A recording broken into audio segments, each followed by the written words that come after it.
Hi there, guys. I'm making another video. It's been a little bit of time. Partially that's because I was kind of busy with college and work and stuff. Partially that's because I forgot that I was doing these videos, forgot that I kind of had this account, and I was only thinking about it recently. Uh, in part, the reason why I'm doing this is also because I promised. In one of the previous videos, I kind of offhandedly made a mention that I kind of promised to do a video on dealing with principles and responding to them, etc. Um, and it's obviously uh, ethically good to follow up on your promises. That's something that I believe in, barring any specific contextual exceptions. So here I am. Also, because these videos are fun to make and I enjoy doing them. I enjoy talking about debates. I enjoy thinking about debates.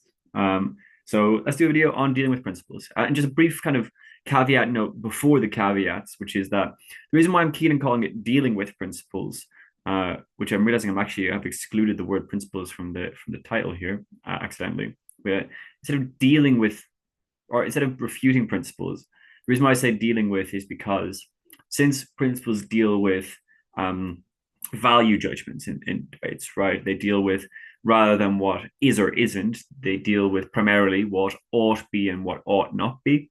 And because that's the case, refuting a principle is pretty indistinct from granular weighing against a principle, right? Because both of them just govern what is good to expect out of the world, what is desirable as a state of the world or as an evaluation of the world or the people or the agents in it. Similarly, I think a lot of responses to principles will be pretty indistinct from like strategic commentary on a round, right? Because a lot of it will deal with kind of more conceptual connective tissue of the round than it will with the like instantiated individual claims of a team in the debate. But at a lot of levels, those particular claims become very similar to the kind of writ large uh, conceptual debate. So don't get too into it, but just yeah, that's why I wanted to term it in this way rather than in a different way. So with that in mind, a couple of caveats. Sorry, there's an overview first. The overview is what is going to be covered. So first, going to do some caveats, what is or isn't going to be included, etc. Secondly, as on flawed heuristics, particularly of judging. What are the ways in which judges approach principles that make it difficult to respond to and that you need to be considerate of when you're responding. Three is common pitfalls specifically of teams making responses to principles, pitfalls that you can avoid, and as a consequence of having avoided them, will be in a better position to have your responses to principles land. Fourthly, it's vulnerabilities particularly of teams who are making principles and how to exploit them via your responses. Fifthly, some fun stuff that like might only come up every now and again when you're responding to principles, may not be always useful, but is interesting to think about and are useful avenues to explore, particularly in like rooms which say we'll cover this when we get there, but like rooms which have like say all four teams are making primarily principled arguments, and so you've got time to explore those kinds of concepts more, or in a very high level room where some of the easier ways of responding to principles won't be available to you. They've been covered already by say your openings responses, or the teams already insulated themselves against the responses, and so you need to kind of reach for the kind of top shelf stuff, or the kind of they're kind of more arcane, interesting, strange stuff. That's what we'll be covering there. And then some kind of small points on weighing. I think most of the stuff on weighing will be covered throughout the video, but I'm going to deal with it kind of in and of itself at the very end. So some caveats here. A lot of this is going to be dependent on my experience because there's obviously a litany of ways in which you can respond to a principle, but the common flaws in principle presentation and how you can respond to them, the common flaws in how people respond to principles, and the common steps to overcome in terms of how those responses are judged are obviously going to be heavily dependent on my experience and what I've seen as common throughout the course of my debating.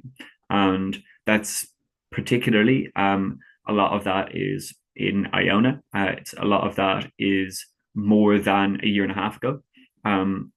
And within that, I would have some familiarity with the European circuit, some familiarity with the world circuit, but it's not by any means absolute. And so what I think is useful to know by that is that don't take what I'm saying as necessarily true, as necessarily true. Uh, Instead, you should be thinking like, oh yes, I have seen that. So I think maybe this piece of advice will work for me, or I don't really see that too often. Maybe this piece of advice is not so much for me.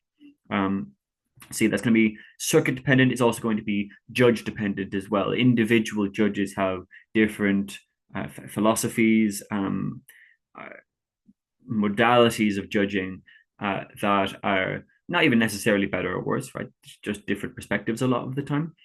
But that will obviously intercept how they interrogate principles and therefore their responses. And that's the same with circuits as well. Secondly, a lot of this is delivery or heuristic dependent.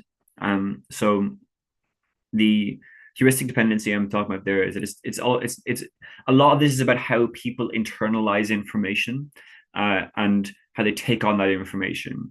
And I'm meaning heuristics here broadly because it's about the heuristics of teams you're responding to, your heuristics when understanding those arguments, and the judge's heuristics in engaging with them. And that can't always be accounted for or controlled for, but it's just something to kind of make note of here. Delivery wise, I'm going to try and make note of this throughout. But basically, I think probably particularly for principled arguments, but to an extent for all arguments, the effectiveness of a response is going to be, for better or worse, partially attributable to how you deliver that response. And so I'm going to try and make some notes throughout on not just what the kind of like, mathematically or strategically best thing to do is, but also how best to get the most out of that in terms of delivery. I'll try to cover that, but I probably won't cover it all the time. Three is might be to an extent time dependent. I still do debating, but not as frequently as I used to. Like I'm not doing competitions every weekend anymore by any means. I'm certainly not even doing them every other weekend. Probably not doing them every third weekend. But I do competitions every now and again, and I should still have some familiarity. But to the extent that there may be some degree of drift in how principles are proven, which principles are more commonly used, how judges treat those principles, that might be one from which I'm slightly desync. So again, same as the first conditional here, just be aware of that when I'm making some of the claims here. You might be like, well, like some of the tips I'm giving here, some of the ideas, you might be like, that's kind of, like that's like an uncommode response to a principle. It doesn't work anymore. And I'm like, okay, fair enough. Fourth thing, just intended recipient. I have the same caveat in most of my videos, but I'll just relevy them here just so this one can be independent. Is that this probably won't be a very useful video for beginners. They might get something from it, and of course they're welcome to watch, but I don't think it's going to be exceptionally useful for them. For the most experienced of debaters, depends. They might get something from it, they might not. Could be a useful reminder of a few things that you maybe learned but kind of fallen out of the habit of. You might learn one or two new things that you haven't thought about, even if you've been debating really, really well. But primarily, I would say that the intended recipient of this video is people with pretty good level of familiarity with debating writ large and with principles in specific, right? So if you are broadly familiar with what a principle is, and you either know how to run them, or even if you don't run them, you got a pretty good working understanding of them. If you kind of are vaguely familiar with or intimately familiar with, the most common few principles that you see most frequently in particular debates.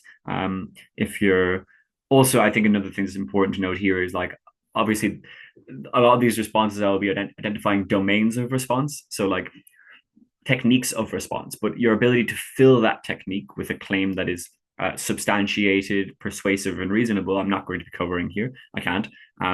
So, you might find one of these tools, think, that's very useful. Then if you don't have the skills to back up that tool, it's going to be difficult to get it to work. So presuming that you have basically a good understanding of the fundamentals, you can prove an argument, you can weigh an argument, you can respond to it normally enough, and that you have some familiarity with BP debating in specific, and also principled arguments even more specifically, is kind of, I think, I kind of where this video is aiming at. And so to the extent that you fall into that category, it should be hopefully more helpful. To the extent that you don't, hopefully there will still be some things that are of relevance to you, or that you find interesting, thoughtful, thought-provoking, or novel.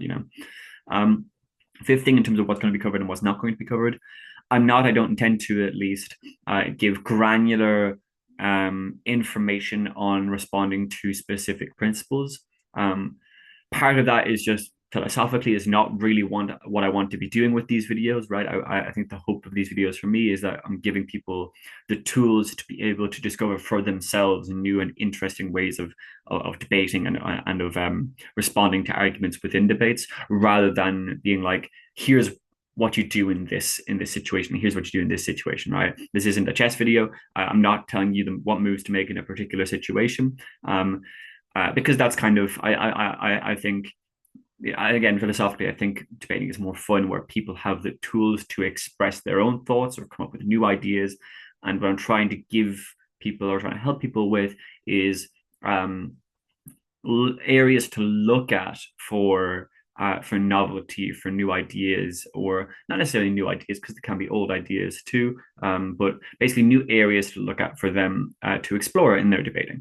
And hopefully that will have the effect of helping them improve, but at least it will have the effect, hopefully, of giving some people new things to think about when they're doing debates. And so I'm not going to be covering that kind of granular level information. It's mostly going to be a variety of observations, tips, that kind of thing. So yeah, we'll get straight into it. So heuristics. Before I get into the heuristics of judging, some of the things I might say about judging here are going to sound maybe harsh. I don't think they are, but they might sound harsh. And so I want to caveat it briefly by saying, firstly, judging is exceptionally difficult. It's a really, really hard thing to do, to evaluate 8 speakers, each from 4 teams who all have such a breadth of argumentation, particularly when that argumentation gets more complex, more layered, more deep. And I think that there's a flaw in how we think about it, right? Where if a speaker fails in a round, they don't do very well, they don't do as well as they should, we see that as a kind of competitive failure, right? But when a judge doesn't do as well in the round, people often talk about that like it's a personal failure. And obviously it isn't, right? Like by and large, 99% of judges, you would hope, are trying to give the fairest call in the round. They're really trying their best to come to a holistic evaluation that represents what happened in the round. And even if they fail in doing so, even if they don't get close to what the objective correct call is, insofar as such a thing exists, which I'm not sure if it does, probably not sure. That shouldn't be seen as a slight on that judge's character, right? Like they haven't done something wrong, with the obvious exceptions of where judges do things wrong. But yeah, so that's the first thing I want to say here. The second thing I want to say is that I don't think you should be seeing these heuristics as necessarily synonymous with like bad judging, which is to say, like, some of these things are relatively justifiable, and some of these will come down to pretty granular distinctions in how you approach debating. So whether you or I or anyone else finds these things to be justifiable, I don't think they're necessarily all things which are like out and out incorrect judging, like bad judging and that kind of thing. So I wouldn't think of these things as like you're trying to overcome the incorrectness of the judges. Just these are some kind of common enough thoughts that can hurt teams trying to respond to principles if they don't account for them. Also, again, the final caveat being the one at the beginning, obviously this is judge dependent, right? And even plenty of amazing judges will not have these flaws, or flaws if you perceive them that way. Plenty of amazing judges will have these heuristics. Plenty of mediocre judges won't. Plenty of mediocre judges will. Plenty of poor judges or inexperienced judges will. Plenty won't. So obviously it depends. But these are just kind of broad areas that I've noticed over my time debating that I think are worth considering when you're responding to principles. And the reason why they're worth considering when you're responding to principles is because these are the reasons why what otherwise should be effective responses will not be effective in rounds when they're delivered, because they fall prey to these kinds of modes of thinking, of ways of interpreting information, ways of understanding information that are out of line with the kind of response that you're delivering, such that it doesn't achieve its effect in the round. The first one is judges thematize, and that asterisk was pertaining to the caveats that I just gave there. They thematize their judging heuristics depending on the nature and the progress of the round. What I mean by this is that judges will see certain kinds of information as being more relevant to certain kinds of rounds, irrespective of whether those pieces of information are respective to that round as they played out. For example, if you try to give a response to a principle that is seen as, say, for example, a very relevant and very normal principle in a round. If it's a motion about, say, gun violence, and you say a team is running the right to bear arms, and they run that argument premised on the right to self-defense, it will be seen in your response. If you were to say, you know, that if you under like a hardcore, you know, moral nihilism argument or moral skepticism argument, where you're like, look, it's actually exceptionally difficult to prove the nature of morality, and so we actually need to defer back down to kind of the very, very basic premises of morality. And if you look inside that kind of area of thought, it's very difficult to argue for a right to self-defense because that relies on such a big kind of amount of stuff to exist. And more realistically, something like solipsism is probably true. And actually, the only thing that exists is the person in and of themselves. And here's how we should use that to deal with the round. That's going to be a pretty tough argument to prove. It's going to be more difficult to prove that as a response than if the motion was, this house believes that nobody else exists. Because the judges have been primed to expect that kind of argumentation. They've been primed to give that more credence, to give that more analytic weight, to give them that more thought and consideration in the round than they would otherwise. So what that means is you are, depending on the theme of the round and how the round is felt to be themed, right? Because a round can diverge pretty quickly from its intended theme. Your response will be perceived differently. Another example of this, I think a pretty good one actually, is if a team makes an argument based off of agency, right? Say they're talking about the right to vote, and they say that people have the right to vote because it's an instantiation of their agency, it's their ability to choose what happens in their own life, and we think that's important for a variety of reasons. If you respond to that argument by saying, well, agency is only important if free will exists, and free will doesn't exist, and here's 5 reasons why free will doesn't exist. You're fighting an uphill battle there, because that isn't the kind of level the judge expects that debate to play out at. They're not expecting it, it's breaking the kind of assumed rules or assumed norms that govern a debate, where there's an assumed level of shared ontology of what is, understandings of what is, that kind of pervades a particular debate. And so if the motion is about electoral politics and someone makes an argument about the right to vote, they're not expecting that argument in the way they would be if it was a more philosophically driven round by nature. With that in mind, what's often very useful to do in these instances, if you do believe this to still be your best response, or if you just want to give that response because you think it's interesting, insightful, or kind of fun to deliver, what's useful to do is to try and co-opt the thematization in the manner in which you present that argument. So if you say, return to the example of voting, and you're saying you're fine with authoritarianism insofar as it relates to people not having the right to vote because free will doesn't exist. Often what's going to be a really useful starting point for you there is starting off by talking about the descriptive ways in which a political system prevents freedom of choice from existing. These aren't hardcore anti-free will arguments yet, but it sets the tone for them. So you say, look, realistically, a lot of people are basing their decisions off of false information in these instances. They're basing it off of cultural or social values that they had no choice in and have never really had the ability to interrogate. They're basing it off of biased or at least limited media, which feeds them a particular version of events or version of the world, which they maybe haven't even questioned very deeply and only have a limited choice between. Even if they have questioned it to an extent, they're basing it off of personality traits and thoughts that they haven't really introspected on, that have kind of been the same throughout their whole life. And underpinning this is what we really believe in closing opposition, which is that there actually just isn't a free will as such that can be ascertained, right? Not only is the universe probably deterministic, right? There's you set a watch, that watch will go for as long as that watch goes mechanically, and it's only an illusion of the self that makes us think otherwise. For us, things have been set going in our path, and we only really feel or believe that free will exists, even if it isn't actually existing, and that's only mirrored in the ways in which descriptively our lives are strung along by that fact in those ways that I mentioned at the beginning. Now, that obviously takes more time, but that's a way in which you can relatively gather the benefit of the theming in the response. And I think this is one of the kind of really common ways in which like an argument which, if true, should defeat a different argument, often doesn't, is because it isn't the expected domain of argumentation in the round. And so that people have their defenses up against it. They don't really want to credit it.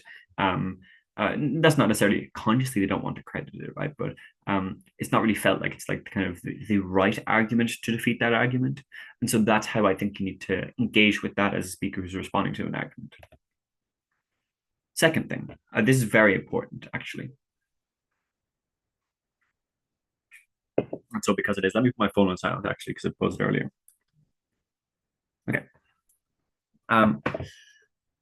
Judges see contributions, especially to principal arguments. I think probably especially to principal arguments, although I'm not entirely certain on that. So that's why I put the asterisk there. As being generally contributive rather than specifically contributive.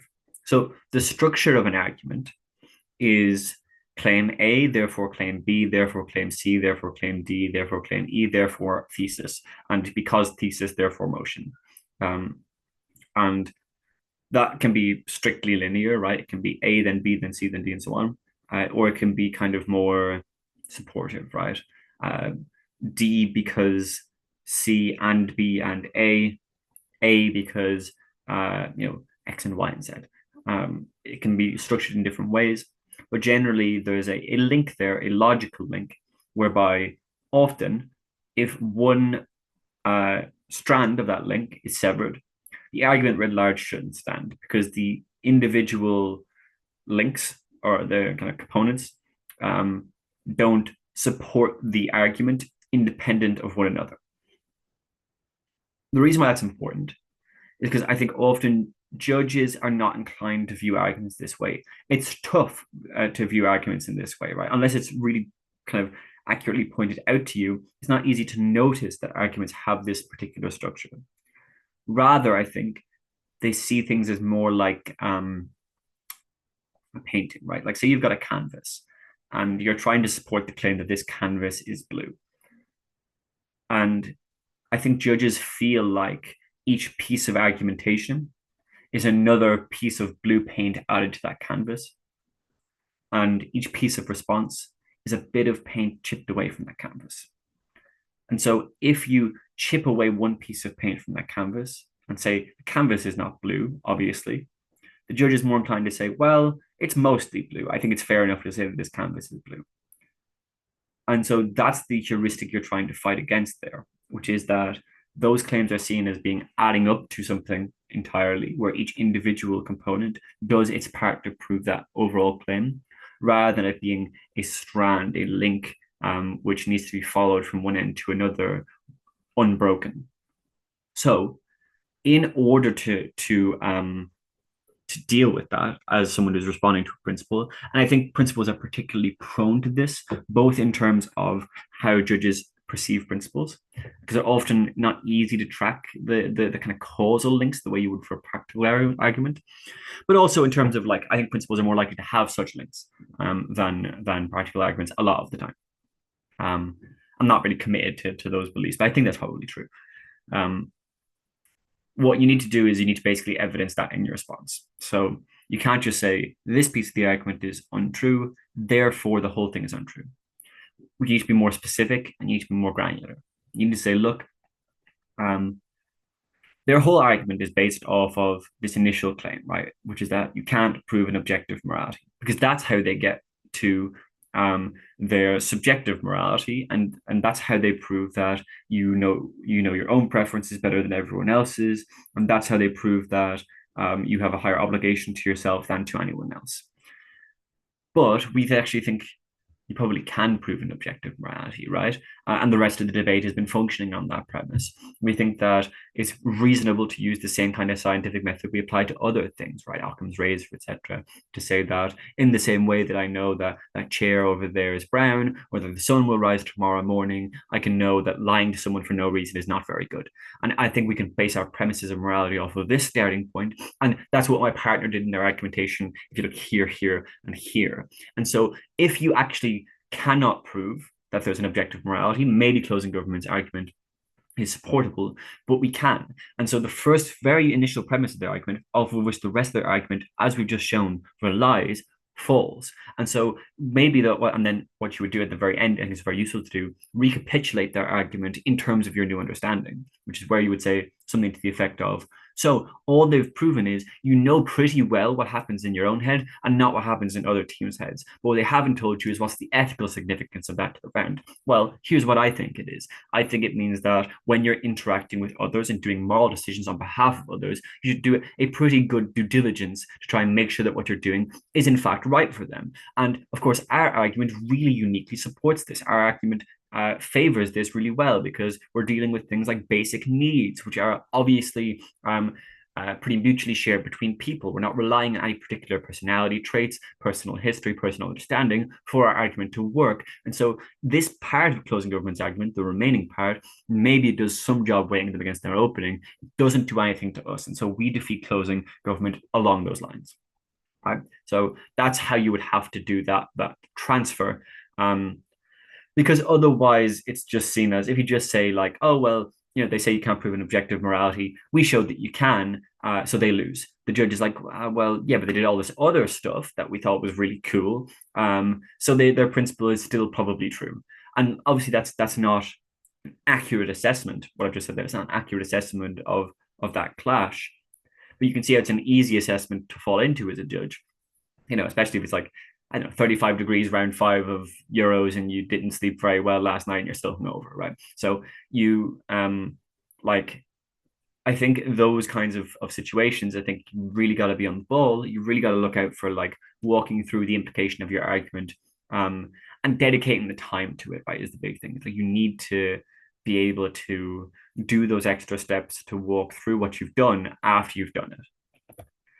Third thing, so this is obviously far more contextual, that actually even more contextual than the other ones. So I think particularly good judges do not do this. This is, I think, more clearly bad judging than the other two. So principles are often ran by rote, right? People often basically learn off principles and just repeat them. And there's a lot less, sometimes actually, there's a lot less variance in how principles are approached than practical arguments. Some practical arguments, to be fair, similarly are kind of rote learned and kind of ran by recital. But particularly, I think this is often true for principles. The problem then is that judges, it's very easy for them to kind of switch their brain off and just tick, tick, tick, as though they're trying to make sure that you're accurately reciting the poem. And they're like, yeah, those are all the steps. Those are what I've heard before. That's what I've when I heard this argument for the first time, I thought it was true. I thought it was proven, and they've done the same steps in each of those situations. And so I still think that it's proven. Tick, tick, tick. The problem with that is that, of course, a lot of kind of rote principles are not very well proven, right? Or at least questionably proven. Some of the kind of assumed knowledge is perhaps something that shouldn't be assumed. And within that, you fall into two pitfalls, a couple of pitfalls. One is that it's easy for you to do this as the speaker that's responding to that team. But you can't. You need to make sure you're treating this principle as though you've heard it for the first time. Because if you go into that same mode as a judge who's not judging very well does, then you won't be able to find those responses to those arguments, because you'll just be like, yeah, this is the state power principle, or yeah, this is an agency principle, or yeah, this is self-defense, or yeah, this is right to vote. We can't do that. You need to be treating these things with an interrogative perspective, right? You need to be trying to interrogate these things.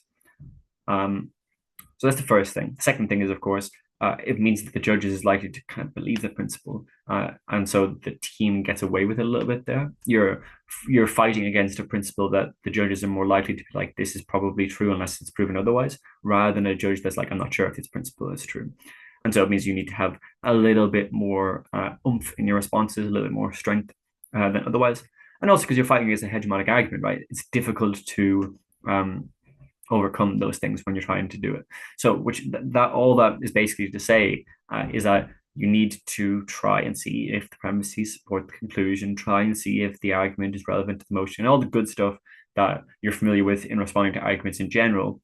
You're likelier in these arguments to not be doing them as actively as you should be. So you need to keep that mindset going when you're doing so. Okay. Fourth thing, it's only a small thing. Judges sometimes perceive pathos as being necessary to be met with pathos in order for it to be defeated. What I mean by that is that like certain principles are delivered with emotionality, with rhetoric, with a style of delivery, with the severity or gravity of delivery that sometimes you might need to match, or you might feel you need to match in order to defeat it.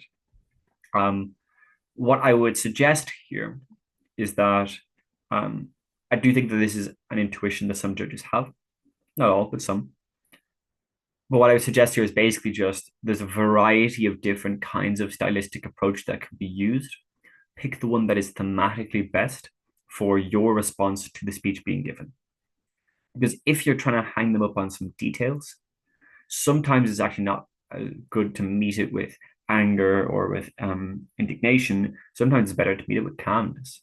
And calmness can be performed stylistically in the debate by being like, look, we're all trying to figure out what the right thing to do is here, right? But it's important that we get the right answer, not just the answer that is delivered with most, aplomb, with most severity, not the anger, not the answer that which drives up within you the most emotion. Is the answer that's correct. And the correct answer is what we have closing opposition, and here's why. So there's just something to be kind of passively aware of when you're dealing with principles, is that part of what you need to engage with is the style and not just the content. That's obviously true for all arguments, but I think particularly true for principles for the obvious reasons, right? Which is like they bear on style a little bit more sometimes. Not that they don't have to, but I think just descriptively they do. People do principles this way a lot of the time. So something to be keeping an eye out for. Oh yeah, there's a final thing. This kind of pretty similar to what I was saying in the second point, but judges will kind of reify. They'll turn into a thing a bunch of different contributions under one headline, and that headline will be the principle. Did you deal with the principle in the round? You didn't deal with it, or you responded to it in this way. Even though often that's going to be a variety of dissolute, not even necessarily overlapping contributions that are conceived of in this way, right? And so it's like, say opening government built a car, and your job in CO is to dismantle that car. You take out the engine, you take off the chassis, the hood, the boot, whatever. You take away every individual component of the car. And the judge is like, you took away the engine, you took away the chassis, you took away the wheels, you took away, etc. But you never took away the car. That's, I think, something that a kind of mode that happens sometimes. It's only a small thing, but it's worth just noting, because all it means is that it's worth adding to the end of your argumentation, like just a small thing of being like, so this is how we beat the principle, or this is how we beat their principle of this, just so that it's kind of clear what your analysis summed up to in the pursuits you had against that team over the course of that responsiveness. Okay, some pitfalls.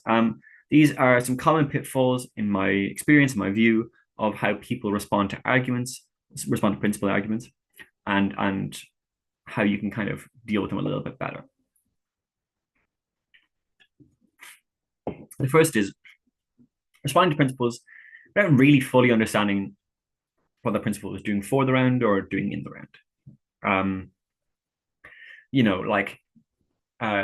Say somebody proves that people have a right to vote because it's important for them to express their opinion about their country. So say they prove their principle in a kind of weird or interesting way, they prove it through like a right to free speech rather than a right to choice. And your response is, yes, but in reality, an individual's vote doesn't matter that much, and the system probably won't adhere to the promises that it made at election time, and really they haven't exercised choice here a lot, so your principle doesn't stand. That doesn't defeat the argument, right? Because, depending on how it's run, but probably doesn't, because it's showing that people don't necessarily activate a right to choose, but it doesn't say anything about how they actually ran the principle, which is to do with speech. So that's not understanding how the method by which a team proves a particular thing, so in this case, voting being a right, really impact how that can be responded to, because it means that the terms under which that can be excluded are different depending on how it's been proven. Similarly, sometimes you'll see teams, say a team proves an individual right. So they prove fully that a particular person has the right to keep a secret. And they have some stuff to do with truth in that principle, right? Say they derive that from truth. I'm not sure how they do that, but that's kind of an interesting idea, right? And a team responds to it by saying, yes, but if that person does not tell a lie, if they tell the truth, the amount of truth in the world will increase. And so it's better for the world. That is a failure to understand that that principle was individual and about personal rights rather than overall collective values, right? It's not about the amount of truth that exists in the world. It's about what obligation people have to truth. And so those details are really important to watch out for because they really impact how a principle can be responded to. Basically, the way in which you navigate that as a person responding to a principle is listening more. It's totally fine, for reasons that we'll explain a little bit later. It's totally fine if you're not responding to writing responses to the principle throughout the principle being delivered. It's totally fine if you listen to the majority of it and get a lot of the details from it before you think of how to respond to it. The primary reason for that is because often your response to a principle won't be 5 or 6 things, it'll be one thing. And so it's fine if you wait to figure out what that one thing should be before you deal with it. And the second reason is that, like, even if you are like, well, I do need to come up with a few different responses to this, it's important that those responses be good, right? Like, it's better to have a response that you're like, you only think of literally as you're standing up to speak. And so you write down like one word on your sheet and you spend 30 seconds explaining that one word to defeat that team, rather than a really detailed explanation of something that was responding to something the team didn't actually argue. So that's the first thing. Second thing, providing weak contrasting analysis as a method of responding to principles instead of tackling the principle head on, providing detailed contrasting analysis. So remember, the strategic benefit of a principle, or a part of the strategic operation of a principle, is that you're going to be giving a lot of detail on one thing, on the value of one thing. So if a team gives a really strong, full-throated defense of democracy, often is not going to be sufficient to say, well, democracy doesn't matter for 3 reasons. One, in democracies, people don't actually often exercise their freedom of choice because voting is constricted. 2, media is manipulative, and 3, whatever. I understand that that's mirroring some of the stuff that I said earlier as being good responses, but you get what I mean, right? Like small details of responses, like small kind of components, aren't going to be often enough to defeat an argument because they've just given a bunch of analysis, really detailed analysis on why the thing is good. Often that analysis will contain a material that isn't covered by your responses. So you carve out some exceptional cases, but you don't tackle the meat of the argument, the meat and potatoes of the argument. 2, oftentimes they will include within their analysis inline preemptive responses to this, or cover it just kind of by nature, their argument covers those cases. Uh, or three, just the strength of your analysis won't be as good, right? You give some other reasons why the thing might not be as good, but you spend 30 seconds doing it and they spend 7 minutes at it. All things being equal, the team that spends more time doing analysis, spends more cognitive effort at that analysis, will beat the team that doesn't if they're otherwise of equal strength as teams. And so that's generally not going to be the best way to deal with it. If you are going to give contrasting analysis, make sure it's really detailed and make sure you weigh it, right? They've given their reasons why democracy is important. Broadly, they center around this theme, which they explain in this way. We are going to explain this contrasting theme, this alternative perspective, and these are the reasons, and this is why it's a more effective piece of analysis than theirs. So that's generally the way to do it. You can give out those kind of weak contrasting analysis responses as mitigation, but know that what you're doing is mitigation. You're not really serving the objective of eliminating their principle from the round. 3, feigned indignation relative to the scale or intensity of practical harm under the impression that this de facto obviates the principles. This is not as common as it used to be. It used to be quite common. You'll see it from time to time for sure, which is like, I can't believe opening government is talking about the right to privacy when on our side millions will die, or can't believe closing government at a time like this it's talking about freedom of choice. Yeah, well, what about the choice to put food on the table, which is what we're talking about when we're talking about the economy. That last one's not actually that bad, but you need a lot more detail on it. This is pure fluff, right? It's not material. It's not doing anything for the round. It's not analytic in nature. You can do this if you want, but you gotta really back it up. You can't have this be the sole engagement you have with the principle. If you're going to say that a team is effectively heartless for considering a obscure or irrelevant component of the round in comparison to the degree of harm afforded to people in the rest of the round, you need to do that comparison in detail in order to achieve the effect of the indignation you expressed in creating that comparison. That's basically what it is for this one. Again, not as common as it used to be, but you see it every now and again. 4, weak or assertive responses to individual claims within the principle or to the principle writ large. So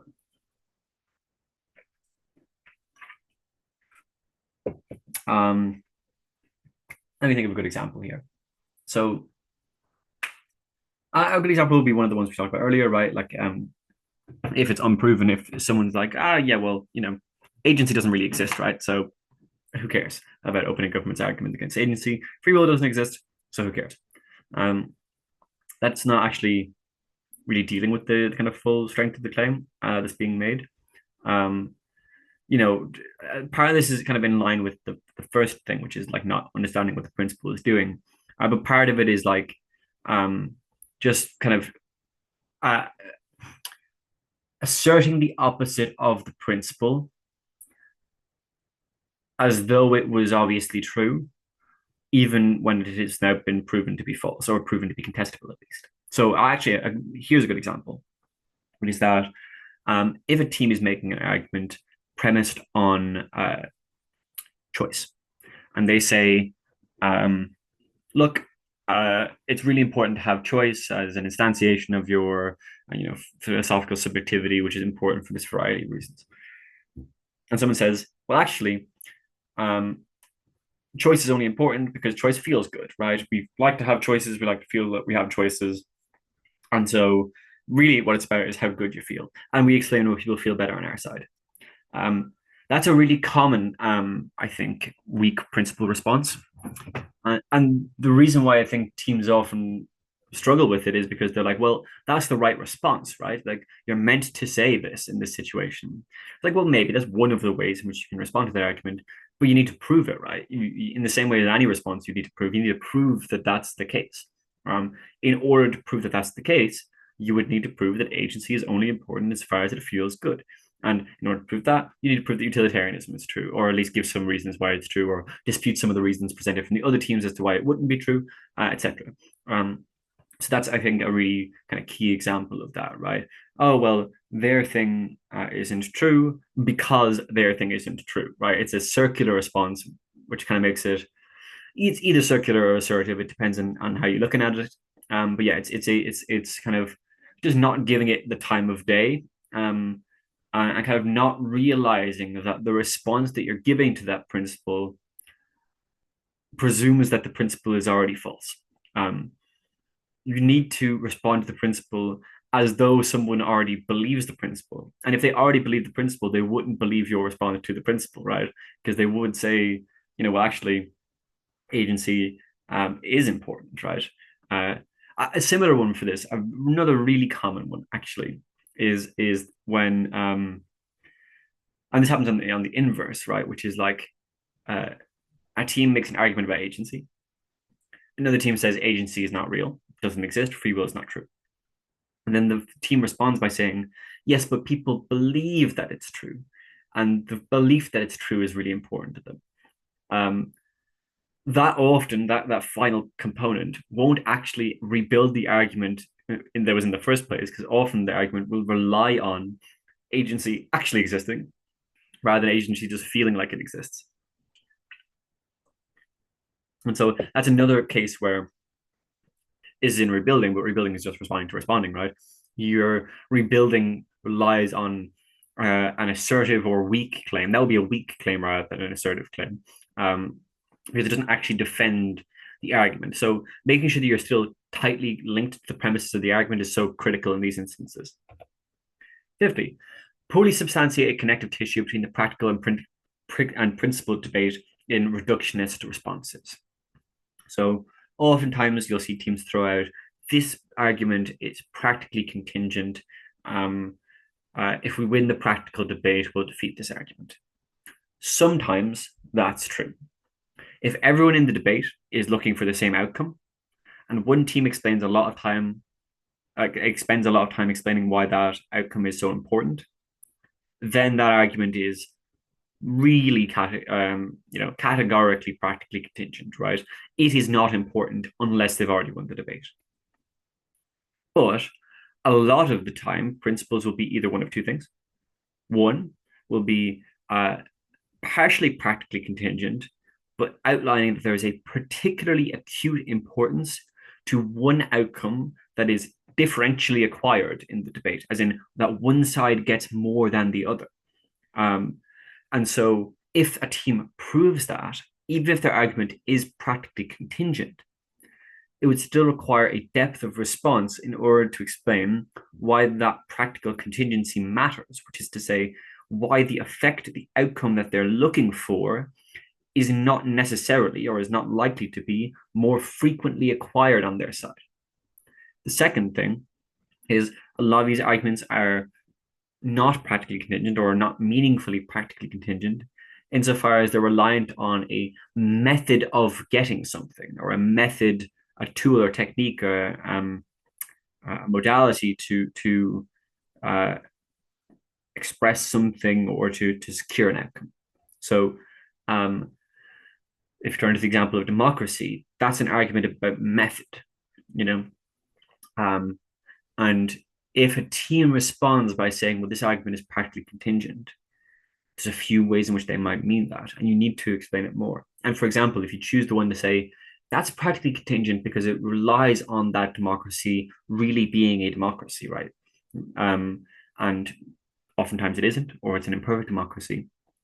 You still have a fair ways to go before you get to defeating that principle, right? Because you need to explain why a muted democracy isn't just like 75% as good as an actual democracy, but is 0% as good as it, or why it forestalls some sort of ultimately better democracy in the future, or that kind of comparison. But yeah, just the kind of mere suggestion of practical contingency is not going to be enough.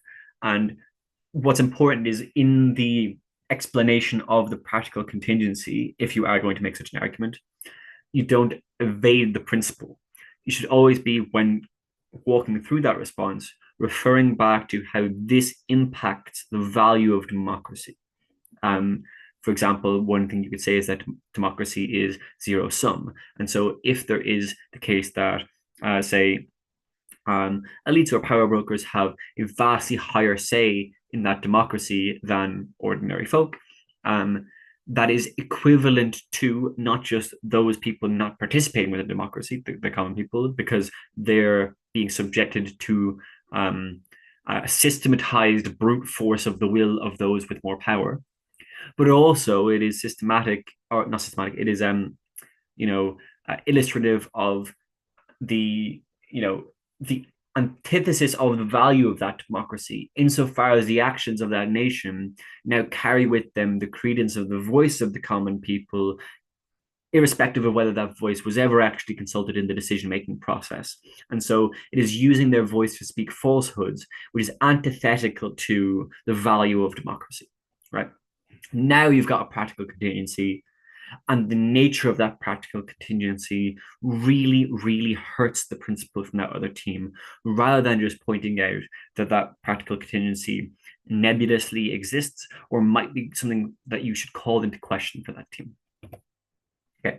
The rest of these pitfalls are strategic, so that's why I have an S before them. They're less to do with the actual fundamental functioning of your responses, more to do with kind of zoomed out, what am I doing here? Firstly is spending far too long or far too little time or effort responding to a principle in a round.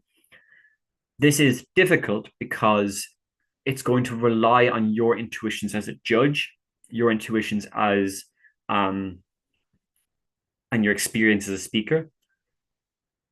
And just a lot of the time, you're not going to be sure how a principle will play out in a round. But I think the most common pitfall, well, not the most common, one of the most common pitfalls you see in rounds where principles are present is that a team will spend 5 minutes responding to a principle that was really not very well proven in the first place and they could have tackled in 30 seconds, or vice versa. A team really actually gives a pretty good account of a principle, but the team that responds to them only spends like 30 seconds on it. This is a difficult one to give advice for, because I think a lot of the advice would come down to, like, I don't know, judge a few tournaments and see how you and other judges are evaluating principles, or like speak more and see how things go. But also it comes down to like making sure you're thinking about that in the round, right? You shouldn't just be thinking like, what are all the responses I can give to this, and just give all of them. Similarly, you shouldn't be like, I'm just going to give like a brief response because I've got other things to deal with. You need to be strategic in your evaluation of where to expend your resources, energy, effort, and time as a second speaker, probably, or as someone who's responding, which is, of course, true for all arguments, but I think is notably very frequent for principles in a way that I don't think it is for other arguments. Generally speaking, otherwise, if a team spends 4 minutes on an argument, a team will give that the time of day in responding to it. And likewise, if a team spends 30 seconds on an argument or doesn't prove it very well, a team will be pretty good at identifying that argument wasn't proven. Not so much the case for principles, in my experience. And so that's something to be really conscientious of when you're responding to principles. 2, spending time or effort responding to a principle which your team, all things considered, should just be agreeing to. This, I think, is a really, really common pitfall, because it's so useful to be able to agree with the principles of other teams. The easiest way to beat another team, probably, or at least a lot of the time, is just agreeing with their principle and using that, manipulating that to your advantage in the round, by talking about something else, right? A team talks about how important it is to have privacy. You're like, look, we absolutely agree it's important to have privacy. But what we don't think opening government go into detail enough on is why that privacy is so important to us. We think privacy is important because we think that people should be able to govern the conditions of their own lives.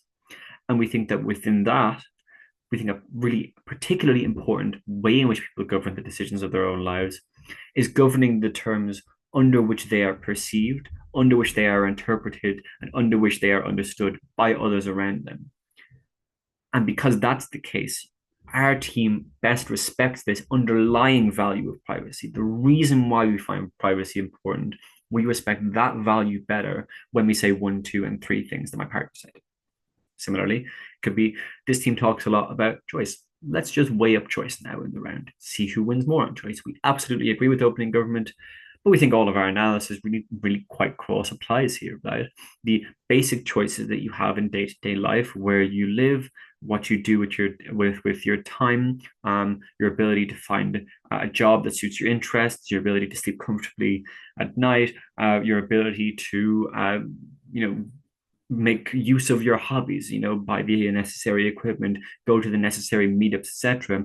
All of those things are contingent upon you having enough money in your pocket to be able to do those things in your life.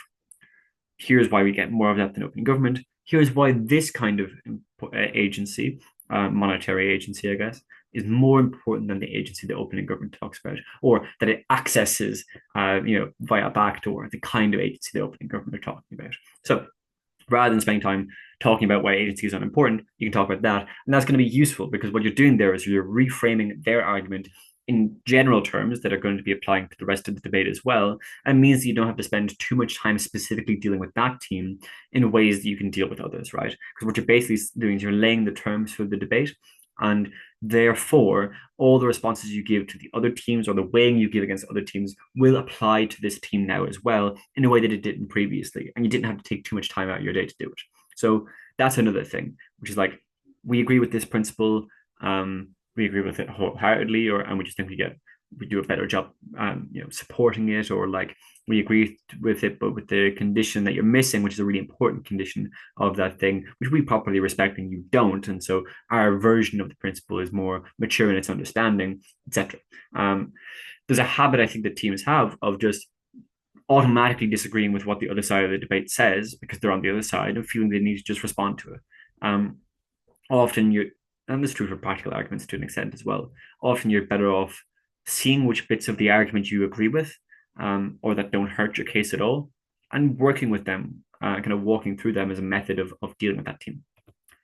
Okay, pitfall 3, kind of related, treating principles as a discrete component of the round rather than integrated component of the round, right? So principles aren't like, there isn't the practical debate happening over here and the principle debate happening over here. They're integrated, they interact with one another. In my places, they're indistinct. In my places, they're just the very same thing.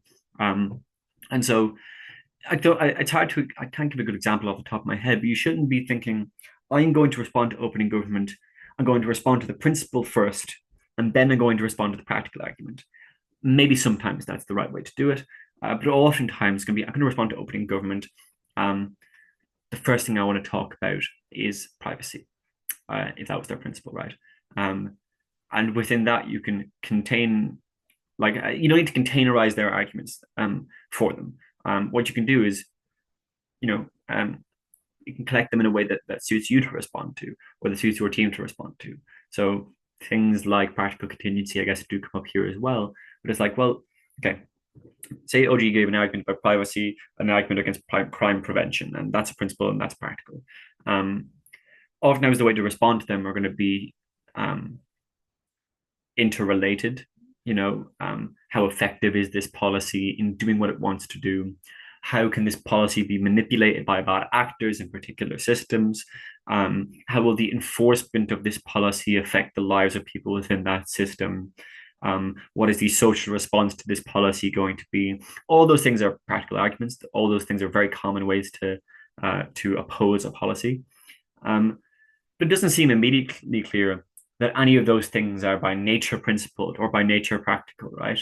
All of those things, the implementation of a policy, that kind of thing, are going to affect pretty much everything on the other side of the debate. And you lose the ability to conceptualize those kinds of responses when you're willing to draw lines in between other teams' arguments between principle and practical, because you'll fail to realize where one component interacts with another. Okay, vulnerabilities. This is the common pitfalls, in my view, or vulnerabilities of arguments that are presented that are principled. So the easiest way to respond to principled arguments. First one, teams get a lot of mileage out of pretty dubious is-ought derivations. And what I mean by that is they'll describe something in the world that's true, a description of the world. And then they'll use that as a tool to explain how the world should be, how the world ought to be. Now, I don't want to go too far here because it's sometimes this is fine, right? Like sometimes you might say, like, well, here's a value which we by and large pretty much all agree is correct. That's a descriptive claim. And here's how we should use that value to treat this situation, this new situation. And that's a normative claim. That's an ought claim. And that's accepted in the manual as a way in which you can prove principles, shared common moral intuitions. And that's fine to an extent. It is fine unless you give a reason why it's not fine, right? But that's not something that always happens here. And what happens far more frequently, or not far more frequently, what happens pretty frequently as well, is teams will just say something is true. And because it's true, it must be that way. Or it must be that something else is true.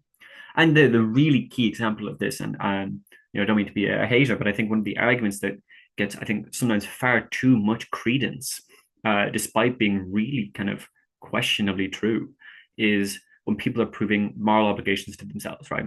And they say, like, I am most proximate to myself, or most proximate to my community, or to my nation, whatever. Therefore, I have more moral obligations to them than I do to other people. That claim relies on a really, really strange claim, right? Which is proximity is equal to moral obligation. And most teams will just brush straight past that. They won't even attempt to prove that that's the case. They'll just take it as a given. That's an is. I am proximate to myself, and an ought. Therefore, I have higher obligations to myself than others. They're not strictly connected. You can obviously challenge that on the practical level, and you could say, like, well, actually, your proximity to yourself obscures yourself from elements of your nature, that kind of thing. But I just think the basic premise of it is kind of really within scrutiny. At least there's the limits of it at the very least, right? Like, I don't think that it's really justifiable to say that if your family is doing pretty much all right, if your family are like, and yourself, you're rich, you're healthy, you're happy enough, that you shouldn't start thinking about giving some money to charity, and now you might say, it's like, oh yes, but that does mean they're more important. But no, if proximity is the only important thing, then I don't see why you wouldn't just continue to help yourself more and more and more. The reality is, I think that a lot of the time this is probably just kind of intuition that we tell ourselves, maybe even a lie we tell ourselves, that allows us to live the lives that we have, in justification of the help we haven't given to those who need it far more than we do. Really, I guess the only reason you can justify, like, going to the shop and buying yourself a Red Bull rather than donating that money to charity is kind of if you believe this. And that's why I think maybe it's such an effective piece of argumentation. It doesn't get the scrutiny it deserves. But I think you can give some really powerful counterexamples to this, and you can give some really powerful counter intuitions to this. Stuff like, well, I'm not, the most powerful statements in history, like, I'm not free until everyone is free, right? Like, those kinds of sentiments, which are so effective, so impactful, I think are very useful ways of navigating this kind of thought. So what do you do in this situation in general? First thing is, you pointed out, that's not going to be enough. You're going to want to also point out that this intuition is perhaps not universally shared, A, or B, that intuition is something which is false, that the opposite of it is true, or that something else is true instead. And often what you're going to be doing there is things like pointing to examples of people or stories from history or the present, which are obviously good and which counteract that, and then walk through, as we said earlier, the impact of that for the round. There's a lot of these, and once you have an eye out for them, you're going to notice a bunch of them when you're doing debates, because there are very frequent flawed principles, and they're one of the easiest ones to exploit. They're a really good foot in the door for responding to a principle. You just described the world. You didn't actually give us any information on how we should make decisions in that world. we're going to give that information now. We're going to be the team that explains that by responding to you here. Okay. Two, teams treat proving that a value is important. Sorry, I've had a typo here. They treat proving that a value is important as though a person has a right to that value. So they'll say that people have a right to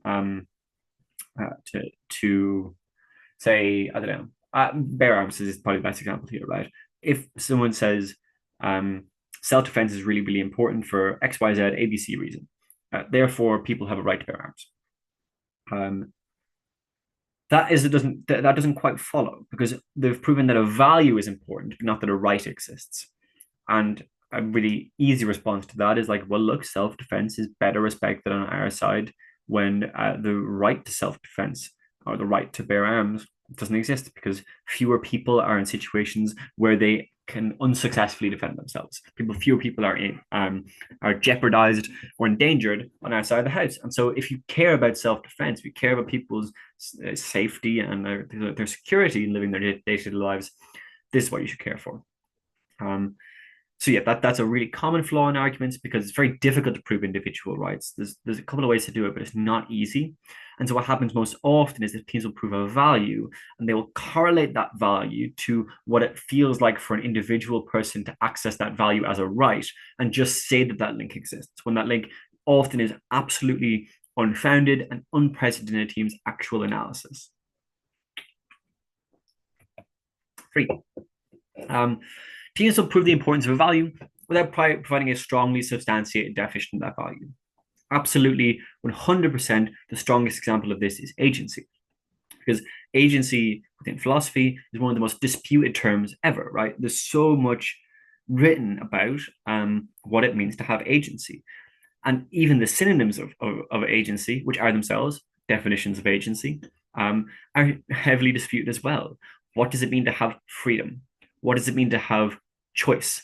What does it mean to have liberty? All of those things are really, really open concepts. And there's a lot of really easy, flowing analysis, fun analysis that you can deliver, interesting analysis that you can deliver in response that makes conditional the value espoused by a different team such that it suits your definition better and not theirs, right? They say agency is important. But if we look at this example here, we can see that agency isn't really being respected because it's missing this component, this thing that we respect on our side far better than you do on your side. Getting your language right there is often quite important.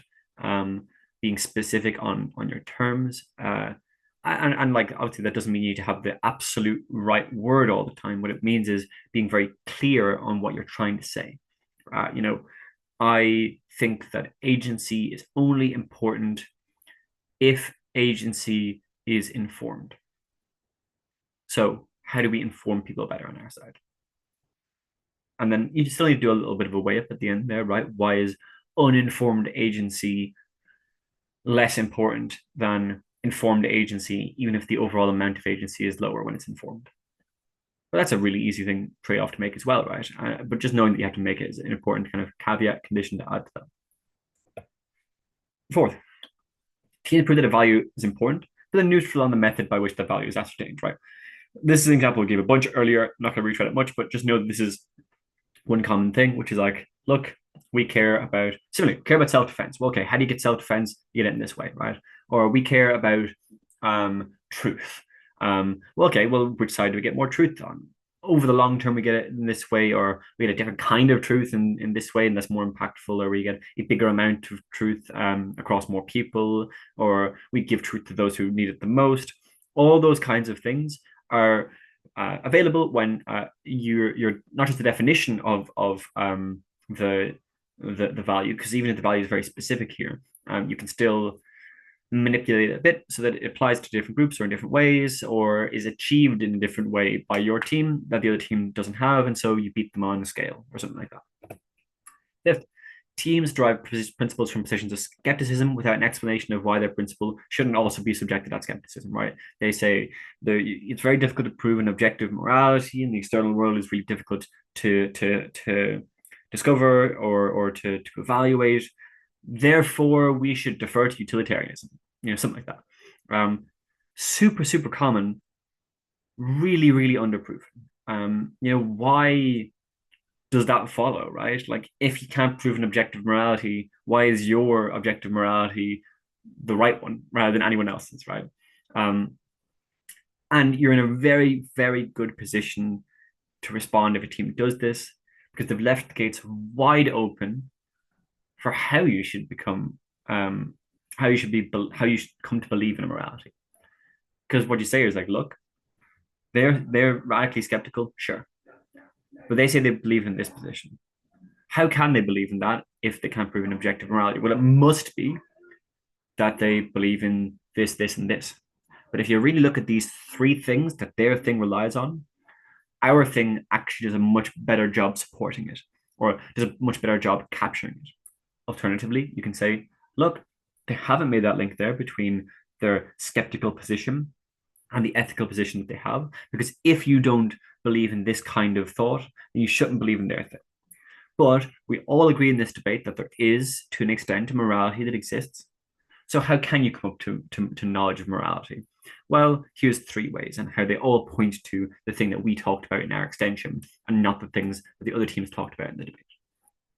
A lot of easy work there for you because you're in such a blessed position to be able to just be like, well, okay, how do we come to decide anything? And if you're going to be the first person to talk about it, and it's just really easy to set the terms in just such a nice way that they apply to your stuff more than the other teams. Sixth, teams justify principles on intuitions without properly explaining why that intuition is one we should trust, right? So even if generally shared intuitions, shared moral intuitions, is a way in which you can come to believe in an ethical value, that doesn't mean that you should trust all intuitions all the time. And the manual certainly doesn't say that either. So I think it's very easy to just point out that intuition is just not a really trustworthy one, right? You can say, look, we trust our moral intuitions. We think it's important to have a mature perspective on them and to interrogate them, but we trust them. There's some that we should trust more than others. We think that moral decisions that are moral intuitions that rely on them being unconsidered are untrustworthy. So the decision that someone makes when they're pulling the lever or not in the trolley problem is actually not one that we think we should trust because that's an unconsidered, spur of the moment, agitated decision. That's a poor example, actually, because people don't really use the trolley problem that much. You could say, for example, we think that intuitions that rely on an action-inaction distinction are actually not ones we should trust. Because we know that that's a bias of our thought. We know we're biased to think that acting is somehow more morally important than not acting. We know that to be a bias because the effect is the same or something like that. Like if I choose to not lock my door tonight, that's ethically, if I chose to not do it, that's ethically the same thing as unlocking my door before I go to bed. If an axe murderer comes in and kills my family, I'm equally responsible. And so the example you say of the doctor in the war zone who doesn't steal the patient's organs to give them to 5 patients, we know that to be we have a bias towards that kind of thought. That means that it's not a good example for the round, which means that you should equally think, if your argument is true, that you shouldn't take 5 organs from people that were already on the chopping block and put them into one person to save them. And that's, I think, it's a decent enough example. But I think that what's underlying there is actually really useful, which is like intuitions that are based off of biased cognition or intuitions which are maybe based off of untrustworthy emotions, anger, hatred, etc. We shouldn't trust. Now, you probably want to have that contrasted towards a better intuition on your side. But it's a really useful and I think underused tool of dealing with teams' argument, right? Which is like, even if intuitions are generally true, that one right there, I'm not sure I trust that much. And you don't even need to say that intuition proves something else. You don't need to say the intuition doesn't prove their argument. Just that kind of intuition, I don't buy it. It sets the tone for your response at the very least, because you can say, judge your resting level of persuasiveness for this argument should just not be that high, I don't think the team is giving you a really good reason to believe that the best parts of you for making a decision should believe this argument. Okay, 7, teams justify principles based on intuitions without explaining why the intuition actually captures their value, right? So I won't retread this one too much because I think other videos on principles and responding to principles already do a great job explaining this. Basically, it's like, actually, the doctor in the war zone who, someone comes in with a headache. I think I was just saying there, someone comes in with a headache. They've got perfectly healthy organs. They've got 5 patients, each suffering from one organ failure, and they know for a fact that they would be able to successfully transplant the guy with the headaches organs into those 5 patients and save them. But the doctor obviously doesn't do that, doesn't kill them and take their organs, and we obviously wouldn't think that would be right to do. I think it'd be very easy to say, like, actually, that doesn't prove anything to do with bodily autonomy. All that really proves is that we have a kind of collective agreement about the roles and responsibilities of doctors in society. They aren't the kinds of people who should be making those sorts of ethical decisions. And really, that doesn't demonstrate the proof that you've shown. And maybe if you can provide a contrasting or counter example, which better describes the value that they're looking at and why it's maybe not as strong as they would have us believe. Okay. Teams justify principles based on intuitions. They're properly justifying why that intuition doesn't contain a lurking variable. I guess this is kind of similar to the one I said previously. The difference would be the one I said previously actually is more like this one, right? So it's like there's a lurking variable. The roles and responsibilities of doctors is something that's in that intuition pump, but it doesn't seem like it. But sometimes it could just be like it just doesn't show it. Like it's like, well, actually, why does that intuition tell us anything about bodily autonomy? If you understand bodily autonomy to mean the ability to make decisions about your own body, why is it that the decisions that the people who needed the organs made about their own body was less or more important than the person who did have all their organs? Like it's unclear what the link between the situation and the value is. Okay. Teams demonstrate principles by using intuitions without explaining why that intuition is universally or even generally held. Very, very common, to use an intuition pump that is just not that intuitive, or at least isn't intuitive for a huge amount of people. And just pointing that out can be a very useful tool of undermining a team's argument. It's like, look, they actually only prove that a certain segment, a certain slice of the population might believe the thing that they're saying, but we don't think that everyone does, and here's why. 10. Oh yeah, this is a funny one. Teams demonstrate principles by intuitions without explaining how intuitions demonstrate principles. Now, again, as I said earlier, the manual says that you can use moral intuitions as a tool of explaining why an argument is true or why a value should be held. But the relative strength of that proof is something that's up for the teams to determine, right? Why should that be the way in which we come to understand the most fundamental decisions in our lives or fundamental values that we hold, rather than reason and reason alone or a plurality of approaches? You can't say intuitions can't be trusted ever. Well, actually, maybe you can. It depends on your perspective on the manual. But maybe you can, but at the very least, you could say is like, look, that's a way in which you can come to believe something. It's just not a strong reason to believe something, right? Intuitions give you an area to look. But all over our lives, we understand and we learn over the course of our lives that those intuitions need to be challenged, they need to be matured, they need to be interrogated, and they need to be analyzed. That tool of making mature the intuition was not something that closing government ever did. And so all we have is the kind of adolescent feeling about that principle, but not a strong reason to support it. Instead, our thing is this, so again, the extent to which you can use this to undermine a team's argument depends on your and the judge's intuitions on the manual.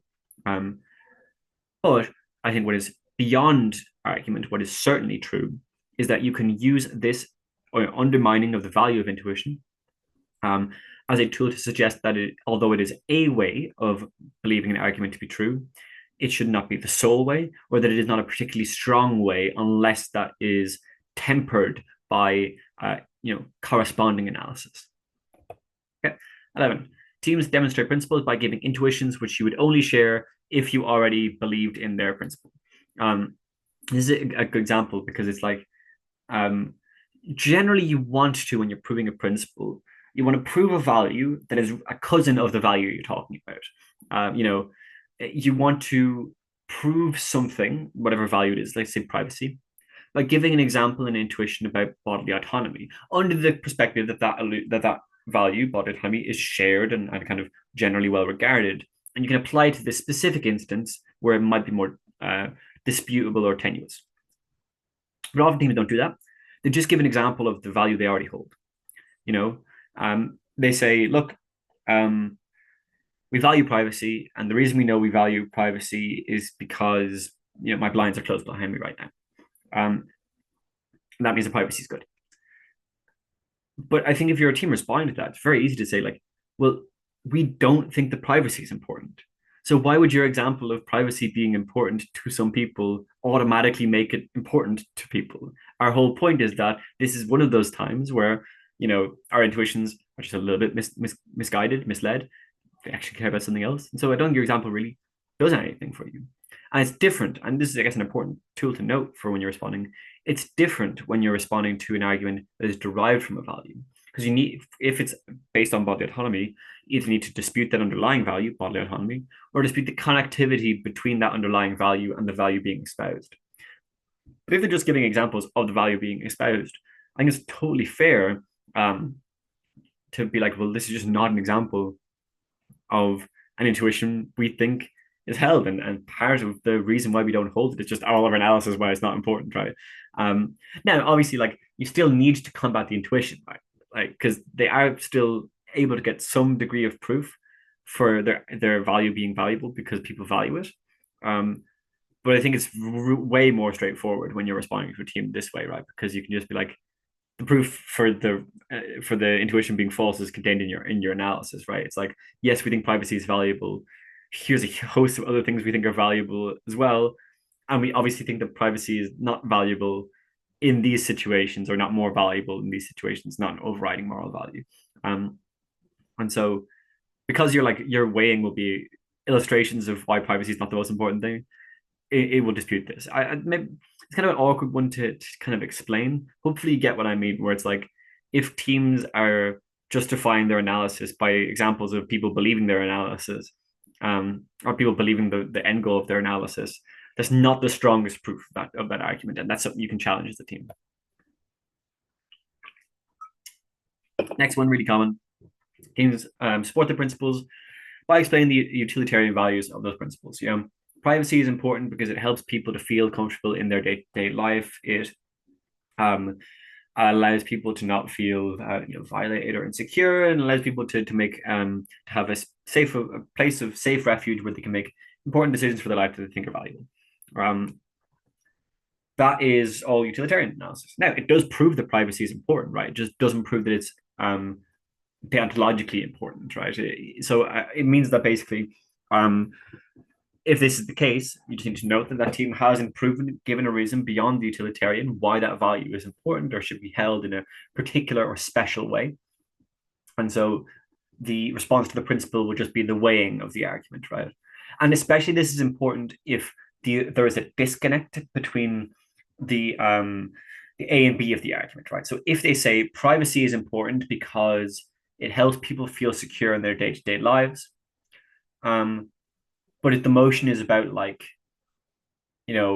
secret spying, then the secret spying, because people don't know what's happening, doesn't make them feel any more or less secure in their day-to-day life. So it's unrelated to the reasons why that team valued privacy in the first place. So they get nothing from the argument. That's why non-utilitarian arguments can be effective sometimes, right? Because it doesn't require often people to have a particular mental state or belief state about the world. It's true independent of that. So if you explain why privacy is important in ways that don't rely on it helping people feel more secure, then you can still explain why secret spying is bad. But if you do explain it solely in reference to those terms, then you can't explain why secret spying is bad. And so you either should sever that link between why something is important and why that team is arguing for it, the policy or proposal that they're defending, or opposing, or you just weigh against the extent to which they get the things in their weighing for why it's good or bad. And this will happen even when teams call this argument of principles. So it's important to point out as well that they haven't done that in their analysis. 13. Teams support their principles by presenting arguments without an explanation of why the connective total of those arguments supports their thesis. So there's a load of different examples of this. It's hard to pick one specifically, but I think generally, if you think of any of the detailed arguments that are kind of difficult to prove in specific, say for example, reciprocity-based arguments, right? Arguments that are kind of restorative in nature. Like a lot of times, teams will make the arguments that something was taken from someone, some group, etc. And they explain really, really fairly why that thing was taken from that group, and how that taking from them was unjust. That doesn't automatically mean that that thing should be restored to them, right? Because, for example, like I think it would be fair to say, if there was an extremely wealthy banker who had their house burglarized and £1 million was stolen from them.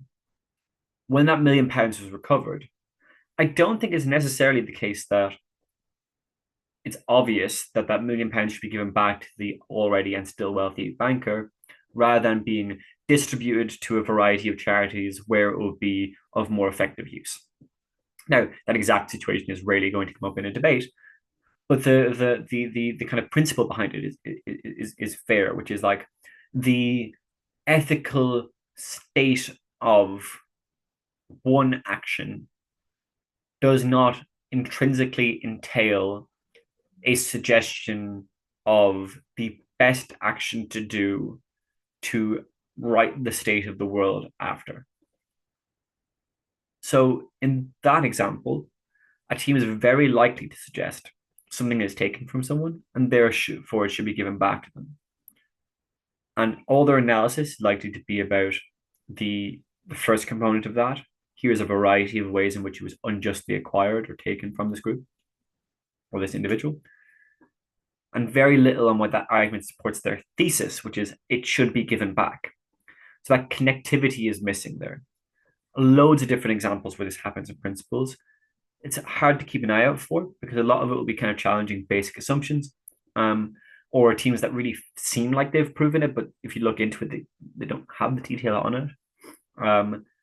So yeah, that's I think a useful thing to be keeping an eye out for. Now, obviously, the example of the argument given there is really easy to mend, right? Like you just add one detail on, say, how we should understand continuity of property over time. How we should understand a right of ownership and how that should be respected.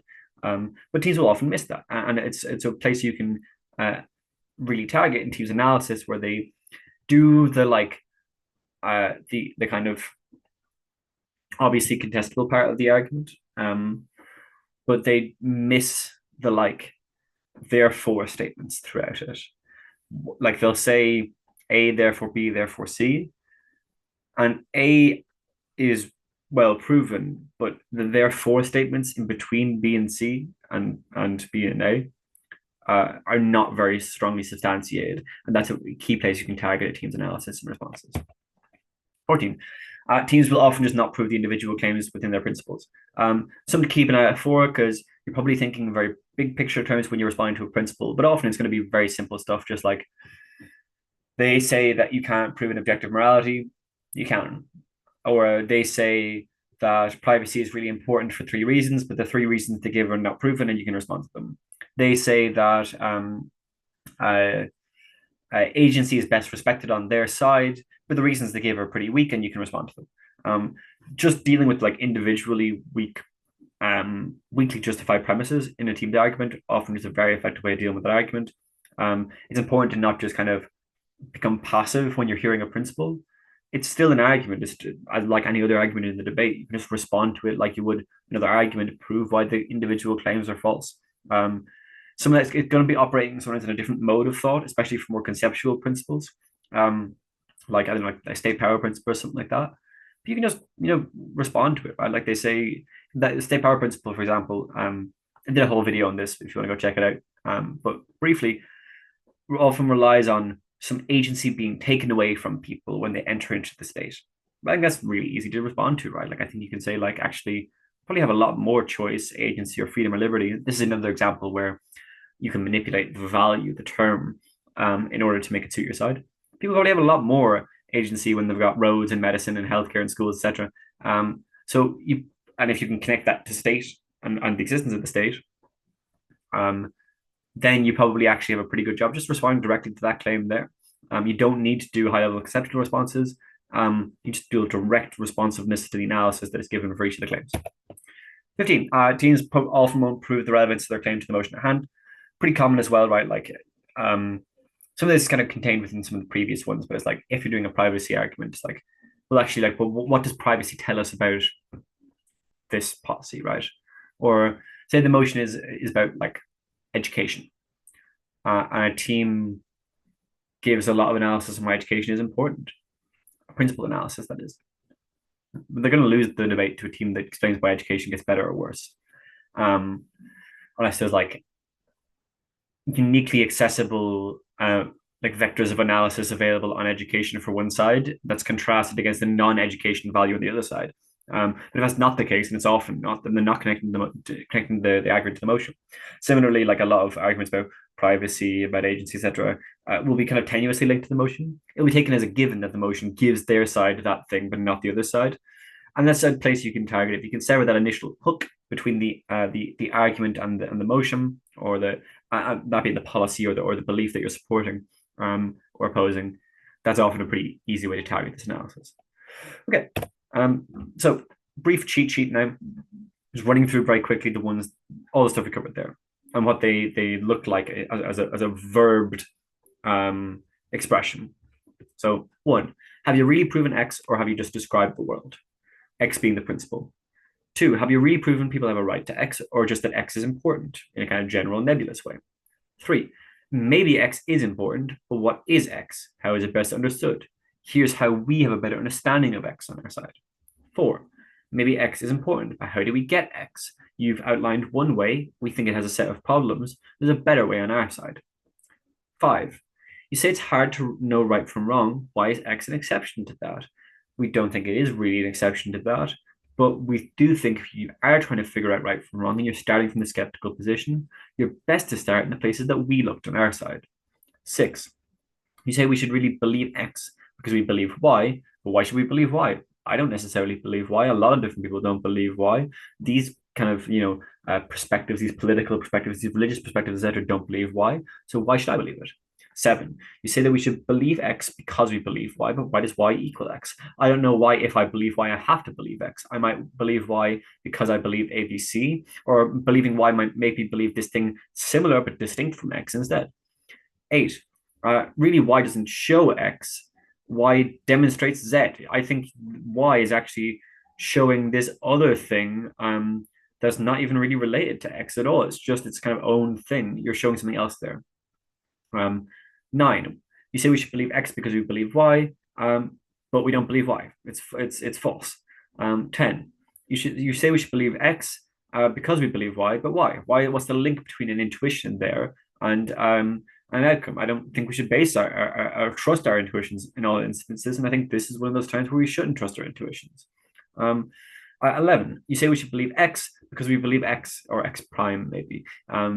Like I think that actually I don't believe X, and we're going to give a bunch of analysis why X is false. So you better come up with a better reason to believe in X than just because people believe it. 12, you say we should believe X because of its consequences. Ours are better, right? The consequences of X for you are pretty minimal, they're pretty contextual. Really, on our side, the consequences of the debate are better. More people are happy. More people are, experience a sense of well-being, etc. 13. You say we should believe X because of A, B, and C, but why does A, B, and C equal X? I don't think that these 3 claims add up to proving that X is true. I think they're just individual claims which don't cohere into a thesis the way you want them to. 14, You say we should believe X because of A, B, and C, but A, B, and C are false or unproven. I think those A, B, and C are untrue, and I'm going to explain why they're untrue. 15, you say we should support the motion M because of X, but X doesn't imply M. I'm fully willing to agree with you that X is true. I'm fully willing to say that this is a valuable and important thing. Unfortunately, it's just not as relevant to this motion as you would like us to believe for this reason. Okay. Next section is on just some interesting stuff, interesting areas to explore, interesting things to think about if you're doing principles, particularly debates that are taking place on a more conceptual level or higher level rooms where you might need to reach for some more interesting or obscure ideas or just interesting things to think about. One, teams will often rely on a very particular epistemology when presenting their principles without a justification of that epistemology. And by that, I mean they will have a very particular relationship to knowledge and how we should be using knowledge or how we come to discover knowledge. And they won't justify that. Very, very rarely does a team justify that. In particular, I think teams are prone to hegemonic perspectives or view from nowhere perspectives, which are in debates oftentimes quite similar in the sense that I think if you look closely at how a lot of teams argue principles, in my view, I think it kind of assumes a kind of hegemonic perspective where like this is probably mostly intuitive and mostly persuasive or takes place from the perspective of someone who's middle class from the global north, probably male, probably cis, probably straight, probably white. I think, and obviously, like that's not always going to be true for teams' principles, and some teams are able to argue from perspectives which are more universal or which don't rely on the kind of particularity. That's worth thinking of. It's like, do I think that this is going to be as true for everyone as they're making it out to be? That's where you need to also, I guess, a lot of the time interrogate your own biases, right? And not just because it's effective in terms of responses, but it's also good to do as a debater. Similarly, view from nowhere perspectives, it might be the case that actually an embodied cognition or an embodied experience of reality can dispute a principle or be in tension with a principle that kind of relies on there being no particular person with a particular attribute, sense of self history, or embodiment or emplacement in the debate. So that's one thing to think about there. Philosophical skepticism and moral realism, similarly enough, similar to other things we talked about. So we talked a little bit about skepticism earlier when we were discussing other sections and how you might deal with it there, but it's worth noting that that's often a very common tool of deriving principles. And so if you can become a team that knows how to really navigate those kinds of murky waters, you can be really effective in dealing with teams' principles. Probably you can't respond to a team's argument by just pointing this out. It's not going to be very effective.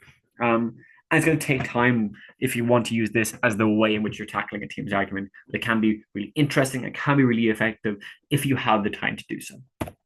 Two, often teams in their arguments, practical or otherwise, will make claims that are out of step with their claimed ethical perspective. You can use these claims as a wedge issue or a wedge to derive your perspective and refute their perspective. It's very effective and it's very fun. For example, I think a team that runs a utilitarian argument, and they weigh their argument by saying this argument is very strong because it helps the most vulnerable in society. They have now said something that's non-utilitarian. Not really. Not really utilitarian. Or at least they haven't explained why that's justifiable in terms of utilitarianism. Now you have a lot of room to work because you're like, look, opening opposition already said they care particularly about this group or these groups. And these groups, they say they care about specifically in terms of their vulnerability, their experience of past injustice, or their experience of jeopardy. That, I think, is a useful starting point to think about what we talked about on our side. There's a way of drawing out a concession from a team that supports a principled stance. A bunch of different ways when this happens, right? Even scale, right? Scale is a really interesting one, right? Because it's okay, they say their argument is important because it happens at scale. why? Why is that important? I don't see why in and of itself an argument that applies to more people would be more important than an impactful thing that happens to a couple of people. Maybe it's because we think that morality is universal, right? Maybe it's because there's a universality to morality that needs to be respected. Well, here's how we're respecting that actually a lot better than opening opposition. Um, Same with intensity, like any of these other kind of weighing metrics or individual claims with like tacit or implicit moral implications. You use those. Teams have given you some free stuff to work with it as much as you can. Three, this is an example of the previous thing, but yeah, when weighing principles, teams will make ethical claims that don't gel with their stance, and you can derive a refutation or an alternative to it there. Similarly, like I think teams will often use like certainty and universality to weigh principles, but they're not really using them very effectively. And they're like, look, opening opposition says that the reason why their argument is good is because they're really certain about it. They're really, really confident in their ethical principle. That's why they say that there's certainty to it. Across my responses, I've already evidenced that you shouldn't find it to be as certain as they say. But if they mean certainty from a kind of philosophical perspective, we should only make decisions on the kinds of things we know about more than others. We think our side is actually way, way more effective here because their side relies on a nebulous conceptualization of privacy, one that is disputable, one that is tenuously held, and one that has been given a lot of response by our side. So I don't think you can be certain about it. On our side, contrastingly, we have very simple certain stuff, right? We have given a very coherent explanation of why people get basic things that are important to their life: bread and water, safe accommodation, medicine. We can be absolutely certain that there is a positive impact on the lives of people because of the provision of these things. And so if you do care about certainty, you care for our team, you don't vote for opening opposition, that kind of thing. Four, teams when POI will highlight obvious exceptions or exceptional cases to the principles. And if they don't, you can be in a position to do so. Just know that it's often easier to explain why your argument does not fall under the conditions of a principle rather than explain that the principle is false, right? You can be like, yeah, I think privacy is generally super good. I think it's super, super, super, super good. There's only a handful of instances, handful of examples of cases where we think privacy is not relevant, is not important. Here's why our case is an example where we exclude privacy. Here's an example of a case where we don't think it's important to care about this. And there's loads of times when we think of principles as having a contextual limitation dependent on other factors. And it's very easy to come up with the reasoning for why such a contextual limitation exists in the example that you're doing currently, right? So, for example, we think that parents should oftentimes have freedom of choice over their kids' lives, but we don't think that they should be allowed to raise them to be anti-vax, right? Or that we put limitations on homeschooling, for example, a lot of the time on the curricula you can give to your children because we think that there's a limitation of your freedom of choice as a parent versus that child's right to access truth. And so that's a good example, or it's an example at least, of where we think that it's not so much that those things are like intention. I guess they are intention, but it's also like there's like a domain of activity of human behavior or of human morality where the thing that the other team is talking about is just not as relevant. It just doesn't apply there as much as it might apply to other situations. Similarly, values often compete against one another. And a really, really fun way to argue because it's extremely effective and it's a really fun space to be thinking in because it's where you can get super creative. It's where you're going to be making totally new arguments. It's not just being like, well, our value is more strong than their value, but talking about when in life we contrast those two values, how do we come to a decision? For example, if it's about like truth versus joy, right? Like a very, very common trade-off in debates. Perhaps not as common as you'd like. I think people don't run truth arguments as much as they should, but a relatively common trade-off. You can argue about which one's more important than another, right? And you can get into the weeds about that, or you can be like, look, if I have a friend and I know information about this person that will make them really sad. I know, for example, that they're I don't know, uh, their parents aren't really in love with one another and they're just staying together for their benefit. Um, or some other kind of harsh truth, right? Should I tell them or not? There's loads of different ways in which you can say how you should decide that decision. One that's kind of interesting to think about you can do is like, well, and the easiest way to decide that decision or to make that decision is to think, what would they want me to do in that situation? What would their preference be? Are they the kind of person that values their own joy and stability more than the objective truth of their life? Or are they the kind of person who wants to know things even when they're difficult, even when those things aren't necessarily helpful, even when those things are going to make them feel miserable? Well, based off what I know from the character, I think they would want to know this information. And so I am going to tell them. That's a really justifiable decision. Even if you don't think it's the only way to make the decision, it's a really justifiable way to make that decision. Um, Apply it to this debate. In instances where we are not are contrasting truth and joy, we think it's a really justifiable way to determine that by deferring back to people's preferences. Well, what are those preferences likely to be in this debate? For three reasons, we think they're going to have a preference for truth, and so we should tell them. So that's a really really fun kind of analysis to be doing, right? That's when you get like really excited when you get to do that kind of thing because it's just an avenue of debating. It's a style. It's a moment in a debate where you get to really really kind of come up with something interesting or novel. And it happens all the time. All the time, there's these kinds of contrasting values in the debate. And rather than just like bashing the two values against each other to see which one breaks, um, feel free to get creative. Feel free to get creative and find where the link is between those things. What's the situation in which those two things come into contrast in day-to-day life that we have intuitions or ideas about? Like what's the underlying value of those two things? Can we compare them there? Yeah, just really fun stuff. Yeah, a few other things. Some ethical perspectives like utilitarianism are modular and hungry. What I mean by that is you can like shift them, you can alter them so they can eat other moral situations.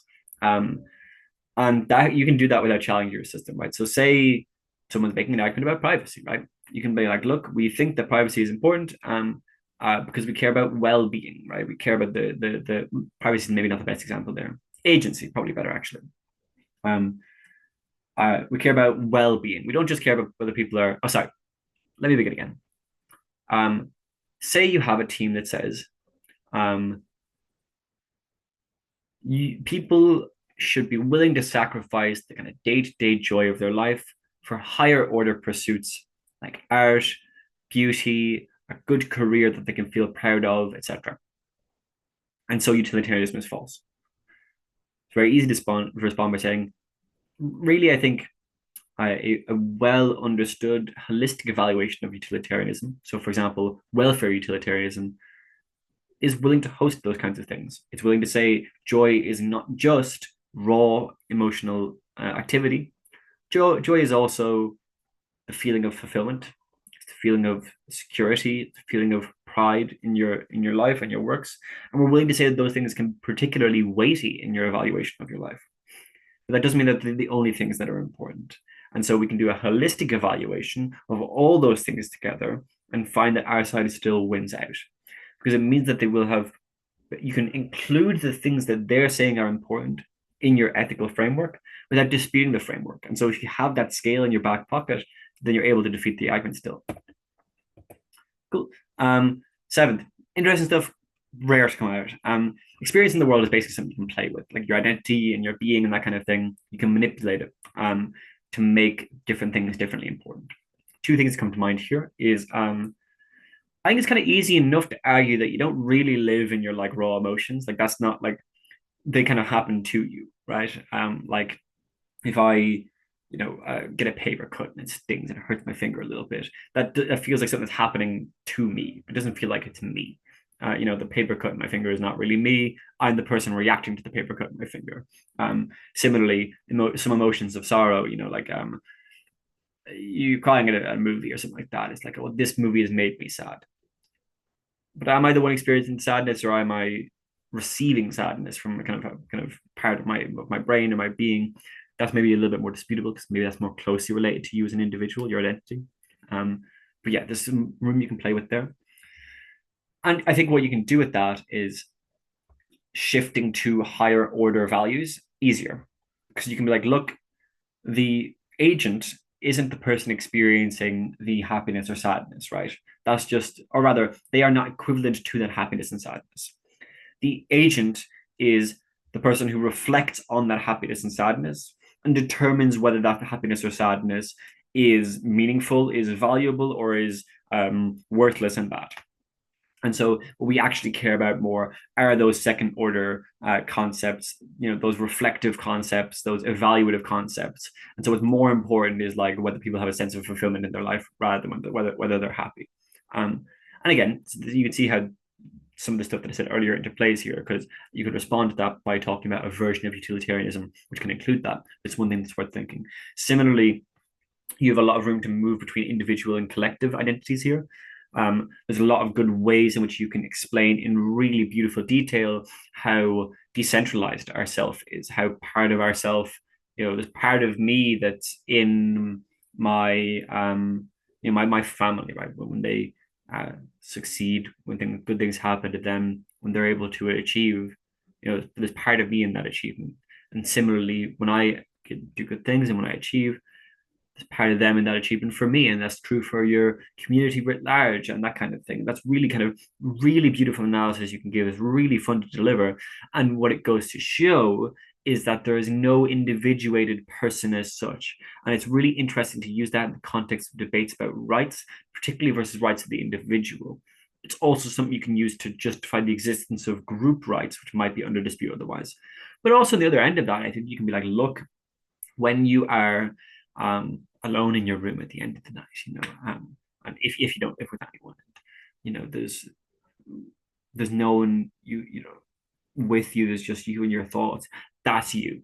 That's all that you can rely on. It's all that you can really have control over actively is your own thoughts, ambitions, your own identity, your own perspective, and that's maybe how you would move more towards an individual rights system. I think maybe you do that through the perspective of like jeopardy, and the kind of intensity that comes with just being one person. And again, these are useful insofar as they're useful tools for responding to other teams' arguments, because other teams will often rely on one or the other being true without justifying them. And these are really impactful ways of getting at those things being false. So I think, although you can use them to prove arguments as well, they're extremely effective as pieces of response. 8, another fun thing, in order for things to be alike, or to be comparable, they need to be fungible or similar, the same kind of stuff. Homoousian is the word I use here. I got that word from a YouTube video. It's a great word. It means like of the same stuff as one another. And you can oftentimes dissect that from other teams. If teams are like comparing happiness and sadness, like, well, I don't know why +1 happiness is the same as -1 sadness, or -1 happiness is the same as +1 sadness. Now, maybe those are two different kinds of things, right? Like, why is +1 happiness not the same as -1 anger? Or why is +1 sadness not the same as -1 boredom? You can talk about how those things feel distinct in their own ways, and maybe talk about how in order to see those things as being of a kind, it relies on a particular kind of epistemic capacity that we don't really have as humans, right? It relies on a kind of objectivity that we can't get. Or you could talk about, for example, the kind of contradictoriness of feeling both those things at the same time, which you absolutely do. And, like that feeling of like melancholy really calls into question our categorization of these kinds of things in ways you can really toy with to kind of tip away at a team's argument. And the way, again, you would use that is you use this if you're responding to teams using utilitarianism as an argument, I think, if they're running it as a principle, because it's how you can kind of chip away at utilitarianism's claimed objectivity by being like, no, you're just moving the subjectivity to a different part of your system. but it's not going anywhere. You're still making decisions that are pretty assertive just because two things feel like they're the kind of thing that are related to one another. There any real justification for that? Um, some brief thing here. There's just a lot of room to explore in terms of moral anti-realism and quasi-realism. Quasi-realism being mostly like ethics is a dispositional state vis-a-vis an action. So that like stealing is bad is equivalent to saying stealing, boo, we don't like stealing. But I'm not. I'm anti-realist. I'm a moral realist, and so I have no idea really how to do this, but just know that it's an option available. It's not very effective right now because no one is doing it. It's kind of like arguably against the like terms of debating, but it's something available. And similarly, pluralism and virtue ethics. We talked about a kind of pluralism just there briefly earlier, where it's like being able to include different kinds of morality within your individual system, utilitarianism. But moral pluralism would be like, look, there's actually a bunch of different systems that are like valuable in some different way. And what can be really interesting to think about is how you would go about saying that either, actually, just like which system you use in which situation, or how you come to decisions when those systems are in dispute. The reason why that's valuable is because that means you don't need to respond to the team's argument. You can say the argument is entirely true and still defeat the argument by saying that it is not the way in which you make a decision in this instance. Virtue ethics, similarly, not super effective, although sometimes it is. Part of the value of virtue ethics is its kind of focus on balance. And so it says that, for example, bravery is virtuous, but cowardice and also, what's the word for being overly brave? It's not arrogance, recklessness. So, like, cowardice and recklessness are both bad. Bravery is good. So it's not that bravery is a value that needs to be maximized, because that would lead you to being reckless. It's a value that needs to be respected. And I think playing into that, using that as a kind of avenue of response can be really, really cool to do sometimes. And the way you do it is you identify the other teams having done it. So they talk about privacy as though it's a right. We think it's a virtue. Maybe not privacy, as for example, but you know, we think that certain kinds of things are not right; they're a virtue. We don't have to maximize them. Similarly, like choice is not a universally good thing. It's a virtuous thing. Here's where the limitation lies on either side. You do need a little bit of justification still alongside that, but it's a really intuitive tool of response available to you. And so you can get a lot of mileage out of it if you're willing to use it, especially because you don't need to prove that virtue ethics is really very true in order to get there. If you're just using it as a response, I think it's really effective. 10. Oh, yeah. One final thing that's kind of fun is you can make teams principles basically implode. Because often teams will require mutually contradictory claims in order for their principle to be the case. We discussed some of this kind of stuff earlier a little bit, but you can really get a lot of mileage out of this. And so just kind of be aware of that in your kind of consideration of debates. I'm not going to spend too much time on it. It's kind of awkward to get into. But just kind of be aware of that as a kind of a technique of defeating principles. Okay. So overall, the way you respond to principles is threefold. One, the argument is not valid. The premises don't support the conclusion. Two, the argument is not sound. Whether or not the in this case, it would be the premises are not true or they're not significantly substantiated. Three, the argument might be true, but it's not true enough to win. So it doesn't weigh enough against other arguments or it doesn't support the motion. So primarily, that means your response is going to be one of two things. One, your claim is false, or your argument is better understood by including some other thing which you didn't have previously. A couple of brief notes on weighing principles. Mostly what we've done so far is all weighing principles, because weighing and refuting principles are pretty much the same thing. But a couple of specific notes that are worth addressing. Traditional weighing metrics, thinking about whether they're useful or not, can be interesting to think about here. Sorry, please one moment to pause the video. Actually, I'm going to pause the recording. Ooh, okay, so I'm back. Yeah, traditional weighing metrics. Can you use them? How do you use them? First of all, absolutely, don't be afraid to use these things when you're responding to principles, even when you're comparing a principle to your own practical argument. The only caveat is that you probably want to include a note on why your weighing metric is legit there. Because if a team, for example, proves a certain group of people have a right to something, you can't respond by saying that your argument applies to more people if the effect or if the nature of the application isn't equivalent or similar. So you can say, okay, both of us are arguing that a particular group has a right to something. Our group is larger. And if you don't think that either team has explained why the strength of that right is stronger for one group than the other, you have to defer to the group that's larger. However, if it's just a general harm, you probably can't. You can't say, can say it, but I just don't think it's effective. You can't say their group that they have a right applied to is smaller than the group of people that's harmed on their side in some way. And they probably have rights that are being violated by that as well. Because that team is given an explanation of why that right exists. And by nature of it being a right, it can't be traded off for some other kind of substitute goods or harms, I guess, in this case.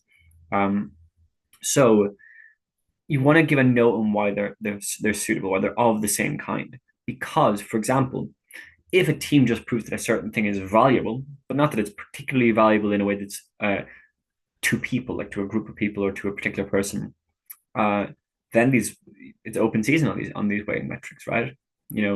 Say a team is making an argument based on agency. Okay, let's go for band for band, and just cards on the table. Who's got more stuff? Our side has utilitarianism. Your side has agency. Who's got more of it? There is some conditions to consider there, two that come to mind in particular. One is often teams will prove their principle against utilitarianism. So if you're not dealing with their responses to utilitarianism, then just comparing the end goal of the arguments shouldn't be effective because they've disputed the existence of your value. So that's something you need to consider. You should respond to their responses or explain why their responses are not effective, etc. The second thing, and this is awkward to deal with, is that it's not clear whether when you're comparing things in this way, the overall sum can be measured equally, which is to say, what's the unit of agency? What's the unit of utility? How do you convert those units to one another? Those are really open questions, like if they're really even sensible questions at all. And so just by saying, well, we have a lot more utility than they have agency, like I'm not sure really what that means unless you tell me what that means. Nothing comes to mind for me right now of how you would go about doing that, but it's a really interesting space to explore. So do think about it, and do think about whether you can convert it. Probably the way you do it is you work off of kind of intuitions. You go like, look, being slightly happier on a day-to-day basis, it's probably not as important as this really strong restriction of your vulnerability. So how much it changes relative to the default state of a person maybe is a starting point at how you could go about doing it, insofar as the default state exists, of course. Secondly, I think you do have things like scale. I think probably still applies, right? Because it can happen to more people or less people, even if you're not clear on how much is happening to each person. But be aware of that as something you need to overcome in order to get your principle to kind of be weighed against, or to weigh a principle, to weigh your utility claim against a principle. So those kind of things can be compared in that way. Another thing is just, I think, carving out exceptional cases can make use of these things. So when we talked about making exceptions earlier, this is one way in which you can do it, which is you can say we do think agency is valuable, but not when it comes at the at the acute expense of a small group of people in society who will be particularly harmed in a very strong way by that increase of agency. That's a useful example of where you can use these traditional weighing metrics to carve out exceptions then having to compare the arguments along terms of those traditional weighing metrics. Okay. Next thing, traditional principled weighing. This is a really interesting one. So, I mean, normally or very frequently, you see teams weighing arguments, principal arguments, along the lines of certainty and universality. I think those are the two main arguments you get for a principle. We are certain that this principle is or isn't being upheld, and it's a principle, so it universally applies to people. Those two claims are really, really contestable, and they're rarely contested. The first one is like, okay, you can be certain that an outcome happens, but the certainty that you have that the principle is being upheld or not upheld, depending on what's being argued, is contestable, right? Because that's just another word for the plausibility of the argument. And because, a principle by nature is talking more about what is valuable than what happens in the debate, it's equally true as it is for any other team, really, unless they give me a reason otherwise. I'm not de facto more certain of a principled argument than a non-principled argument just by virtue of the conclusion that, or the consequential state of the world that it relies on being more plausible than other teams, because the contestable part is the value of that state. And so, I mean, if a team has proven that value with a high degree of certainty, they can avail of this weighing. And there is certainly something to be said for the fact that they get something that everyone agrees that they get, whereas that everything else might be contested for everyone else in the debate. But if you're a team responding to a principle, you just say, look, I'm hands up, I'm not certain. I'm not certain that your principle is true. I'm not certain that your principle is true for all the reasons I gave why your principle isn't true, or why it's really unlikely to be true, or how we can't be certain that it's true. And all the mud that I threw at your principle when I gave my responses earlier mean that I think you are probably not very certain that the principle is true. So you can't avail of it. So that's one useful thing to do. It takes away a lot of their weighing. And similarly, you can use it as contrasting weighing, right? Which is like, I actually think the most certain argument in this debate has been my partner's argument, where it relied on both a relatively uncontested descriptive state of the world, consequential state, and something that people are already broadly in agreement as being a good thing. Gave some very plausible analysis to fill those points. So if you cared about certainty, when government said that you should, you vote for closing opposition. Similar for universality. Universality, a very interesting one. I don't have a good reason to believe that morality should or shouldn't be universal. As like a BP judge, right? I don't have a reason to believe one way or the other unless you've been given a reason to believe it. And also, I think a lot of arguments that teams make about principles aren't universal, and a lot of arguments that teams make that are not principles are universal. So I think universality is like a word that teams use and deploy without really having a really critical definition or critical understanding of. And so that's something you can maybe manipulate to your advantage if you're responding to a team, which is like, actually, if you think that what's important is what's universal, well, you've actually really talked about a small segment of the population and what happens to them or doesn't happen to them. But we talked about the country at large. And maybe what they're talking about really is there is a abstract universal set of moral laws, and the contextual application of that universal set of moral laws is to a specific group of people. And because that set of moral laws was universal, it makes it more important what happens to that specific group of people via that universality than what happens to a different group of people, which for some reason are not being considered through a universalist lens. So not only is it the case that, like, firstly, it's not clear whether all principles are universal, whether morality should be universal or is universal. Secondly, I think most of the arguments that most of the teams making are premised off of some nature of universal morality, right? Like happiness is good is universal if it's true. So really, really a lot of room you can play with there and kind of target the weighing of principles. Because if you can hack at the principle weighing for a little bit, then what you can do is you can basically just restate the principle in those updated terms, right? It becomes like they haven't actually proven that there's a universal right that's being violated here. What they've proven is that it kind of sucks when this thing happens, but it's really not clear how much and in what way that thing sucks in comparison to what we gave you. It's a very confident and very strong explanation of why this thing sucks in a way we're very clear about, with a scale that we're very clear about, with an intensity that we're very clear about. And so that's why we beat opening government. Next thing, and this is something that I think, I don't want to be telling anyone how to judge here, but something I see a lot, I think, when teams are weighing against principles that I'm not sure if I buy personally, which is team opening government will prove that something is valuable and that they get a little bit of that something or more something on their side than they do on the other side, right? So say OG prove that freedom is valuable and there's more freedom on OG's side than there is on OO's side. And that's never contested. It's agreed upon that there's more freedom on Gove than op. And closing government come in and say, here's 15 reasons why freedom is to a higher degree on our side. And our weighing against opening government is that they prove that freedom is important, but we prove the scale of freedom, so we beat them. To be honest, I think all things being equal, I don't think closing government should beat opening government there, but I think frequently they do.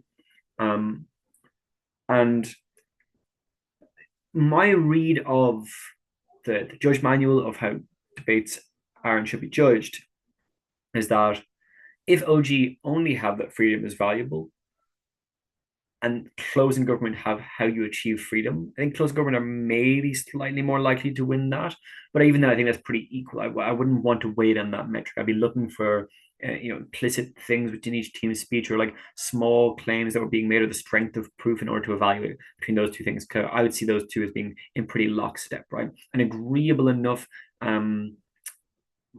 explanation of the importance of freedom versus an agreeable enough explanation of the degree of freedom ascertained with neither side arguing the other part why we get freedom or why freedom is important seem equally valuable. If opening government does have a little bit on why they get freedom, but not a huge amount, and closing government beat them on how much freedom they get, I think opening government maybe still wins. Now, opening government probably still wins against closing government because they have a little bit of why we get freedom and it's not contested. And then all the reasons why freedom is important is in their team. It depends. Maybe there's some stuff on how intuitive you find the value of freedom to be that closing government can maybe access a little bit. Generally, I think I would hope it doesn't come down to it too often because as a judge, you want to be looking holistically at each team, and it's rare that a team will exclude each of those things entirely. The reason why I'm bringing it up here basically is that I think this is a common way in which closing teams weigh against the principle of their opening teams. And I think it can be very effective, even though I think maybe sometimes it's perhaps a little bit too effective. But that's my personal read of the judge manual. It's how I approach judging. It's how I approach the logic of judging. And so obviously, if you differ on that and have a substantiated reason for differing on that, that's obviously fine. I'm not trying to tell anyone how to judge here, but what I am trying to say is that this is common weighing, but it's not as strong as it could be. If you are giving a practical argument that expands the scope of a principle, quote unquote, against your opening, I don't think it's going to be sufficient or always sufficient, at least, to just say that you're giving more freedom and opening government proof freedom is important. We give more freedom, so we beat open government. Because half your argument is reliant on them, right? They have all the reasons why freedom is important. So what you are going to need to deal with that principle is a couple of things, a couple of options. One is, do you have an independent proof for why freedom is important? Or can you prove that it's obvious enough that freedom is important that you didn't need to prove it in your speeches? That second thing sounds very difficult to do. So probably you want to do the first thing, right? Probably want to have like, look, my partner did actually have it's embedded in the practical analysis, but some inline benefits to freedom that really enhance opening government's version of freedom, especially enhances it in light of the objections we get from upbench. Second thing you can have is you can have an explanation of why the non-freedom or the the non-utilitarian values, like utilitarian or like broad consequentialist values of your case are important as well. So like, yes, we do get more freedom, and okay, government, we're in agreement with them, the freedom is very important. But what we also get is A, B, C, D, and E. These five really critical consequences for the debate, that mean that that freedom is secured for a long time versus open government. Also means we get more this, more this, more this, more this. These values, which you think happen at an equal scale, that are also super valuable, I think is just enough to pip open government. The other thing you can do is, and this will be on a more meta level, you could give an explanation of why the contribution of a piece of pragmatic analysis to explain why the principal value is ascertained, is acquired, is upheld, is more important than the principal analysis in itself. That would be, I think, that's pretty tough to do, but like you could probably do that. And if you do that, a judge worth their salt should go with that weighing and give you the win above your opening, all things being equal. So I guess what I'm basically trying to say is just keep aware for this kind of situation, because there's a situation often along benches where there's like a mutual reliance. OG needs CG kind of for the pragmatic element of their practical analysis or their principal analysis to be true, and vice versa. And this, similarly, like if a team is running a principle, I guess this is not about running principles very much, but if you're running a principle, you can't just be like, well, we give the principle the importance of the outcome that opening government was looking for. Because like, well, yeah, they gave the outcome, right? So you have a mutual reliance, and you need to find a way to break that tie, to do a tiebreaker on that. And you have the option to do that. And so if you can provide that analysis, you'll generally be pretty effective. Cool. Weighing, yeah, as I said earlier, refutation of a principle is often synonymous with weighing of the round, because if you are converting the debate into the terms of the principle that are inclusive of the contributions of all the teams, you're weighing the contributions of all the teams. I discussed this actually earlier in this. I'm not going to recap it now. Oh yeah, this is a good one. Your refutation of a principle will often have a reformulation of that principle into a muted version you can weigh against. So as I said earlier, you want to recapitulate the principle of the other teams after you've responded to it, so they can be clear what you're responding to now, or how you're weighing against it. So like we said earlier, we saw when we looked at closing government that they didn't actually prove that you've got a right to privacy. What they proved is that privacy is sometimes pretty important to people, although it's not clear how much and when. We proved in our side of the house that this thing is more important. It's more important for a larger amount of people. For those people, it's more important in terms of its intensity of its experience. And we proved that our side better protects it than their side better protects privacy. And so in a direct comparison of these two values, we're beating them. Okay, a few overall tips. One is go tall rather than wide. So this is a phrase I'm borrowing from like playing Civ 5, but I think it's way more effective to deal with principled arguments when you are giving one, maybe two really in-depth responses, rather than giving a variety of kind of mediocre responses.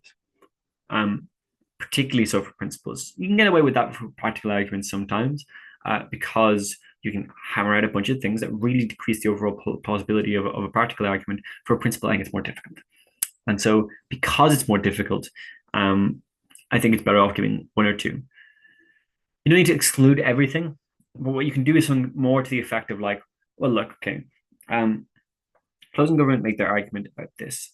Leaving aside, I think, the obvious issues of A, of B, of C, which I think should mean that you don't really have a strong persuasiveness of this argument already. I think the really critical, the really key problem with this argument that I want to explore is this thing.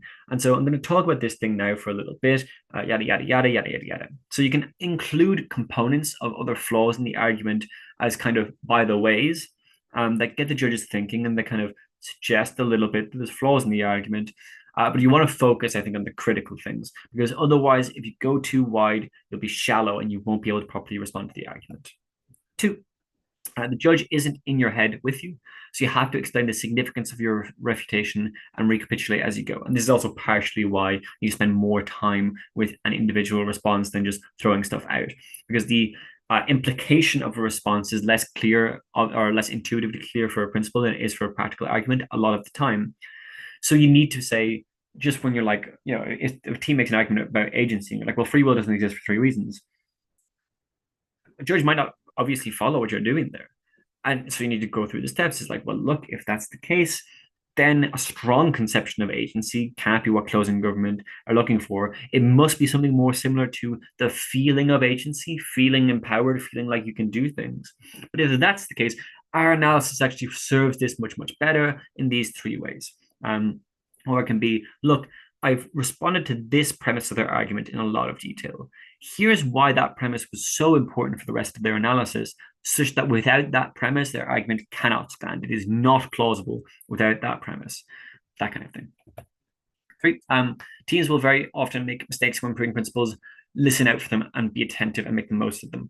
And again, that mistake can be just using an argument that they're really familiar with, that they haven't been critically reflecting on. So just be listening, be attentive, and keep an eye out for those things when you're listening to the arguments from other teams, because there'll often be, once you kind of really kind of open your eyes to it, there'll be a lot of really kind of large flaws in the arguments that teams are making, principal arguments that teams are making, that you can get a lot of mileage out of. And if you can be aware of that, then you're going to find those flaws throughout their analysis. Same caveat as before applies, which is, of course, you don't want to just give a laundry list of those. Why do we use the phrase laundry list? Who has a list for the laundry? Anyways, you don't just have a laundry list for the team's flaws. You want to pick one or two that are particularly acute and particularly important. But there will be flaws. Even very, very, very good teams, almost to basically everyone, makes critical flaws sometimes, at least when they're making principled arguments. And so listening out for that, being aware of that, not just assuming that because that team is good that they will do their job, is often the ways in which you're going to be able to attack that and to be able to present that kind of analysis. Cool. Fourth, don't abandon your analysis to go deal with the principle, your argument, that is. Often your argument with a tool you're using to dismantle other teams' arguments, and the role of the second speaker is often being the best practitioner of that tool rather than the inventor of a new tool. Your analysis will have embedded within it, whether it's principled or practical, a deep explanation of an ethical perspective. That ethical perspective can be, it is really important to have a good economy. That can be your ethical perspective, basically. And the stuff you use to prove that, to impact the way that in the first speech, is the hammer you're swinging against the other teams. So don't drop that and go off on a tangent responding to other teams' arguments. You want to bring your argument with you, not only because it's going to make your argument more effective in the round and demonstrate clearly that it's beating the other teams, making you more likely to place higher in the round, but also because it's done a lot of the legwork for you in terms of getting you towards the end goal of winning the debate or defeating those other teams' arguments, because there's already proven stuff there. You don't need to prove new stuff again. You can refer to or point back to stuff that's already been well proven in your speeches in order to get a value out of it. So that's something that's really important to think about when you're delivering these kinds of speeches. Fifthly, keep your judge's hat on at all times. It can be fun to try and just totally decimate a principle from another team. You might find that really interesting to do. You might find that enjoyable to do, whatever. It leaves you vulnerable to the other two teams or to that team's other arguments if they have some. So try not to get too intoxicated by the prospect of completely, vaporizing that team. With this in mind, you need to be thinking about what is the most cost-efficient way of responding to a principle. I say cost-efficient instead of time-efficient because I'm including the amount of time you have to spend thinking about it and the amount of effort you have to spend thinking about it. You want to be thinking in terms of what is the most I can get out of this response, or which response would get me the most out for the least in. And often that's not going to be, unfortunately, a lot of the super, super interesting stuff. Often it's going to be like, look, their argument obviously fails to account for this, and this. And even if you didn't already notice that panel, even if you thought that those things were just incidental. The really killer thing for their argument is that it's just not relevant to the motion. And here's why it's not relevant to the motion: A, B, C. Closing government done. Um, it particularly if obviously it depends on what your objective is at a competition, but if you're trying to win rounds, you're trying to win competitions. Um, you need to be a little bit ruthless, not just with other teams, but with yourself. You need to be able to let go that, like, oh, I've got this really fascinating response to this team's argument. I've got this really cool avenue of attack. If it's going to take 3 minutes, it's just rarely going to be the right thing to do. Yeah, as far as I'm aware, that's the last slide. Thanks for listening. I know I actually haven't timed it, but I presume this is going to be pretty long because I've lost my voice. So apologies for that in advance. Well, I guess you don't have to listen to it, so I guess I don't really need to apologize. Thanks for listening. If you have made it this far, apologies for my voice, which is now it's pretty hoarse. But yeah, thank you very much for listening. If you have any questions, like pop a comment or anything like that, I'll try to respond to it if I can. Or if I do more videos, I'll try maybe include some of it in different videos. If you have anything particularly you'd like a video on, let me know. I'm not amazing at a lot of things in debating, but I'm pretty decent at some things. So some things I might just be like, look, I'm not the person to make that video because I'm just not very good at it. But I'm decent at something. So if there's something that comes across and I either think I could give some good advice on that, or I have some interesting thoughts on it, or I'm pretty open to making a new video. Yeah, I've got some time, so it's all good. But yeah, thank you very much, and goodbye.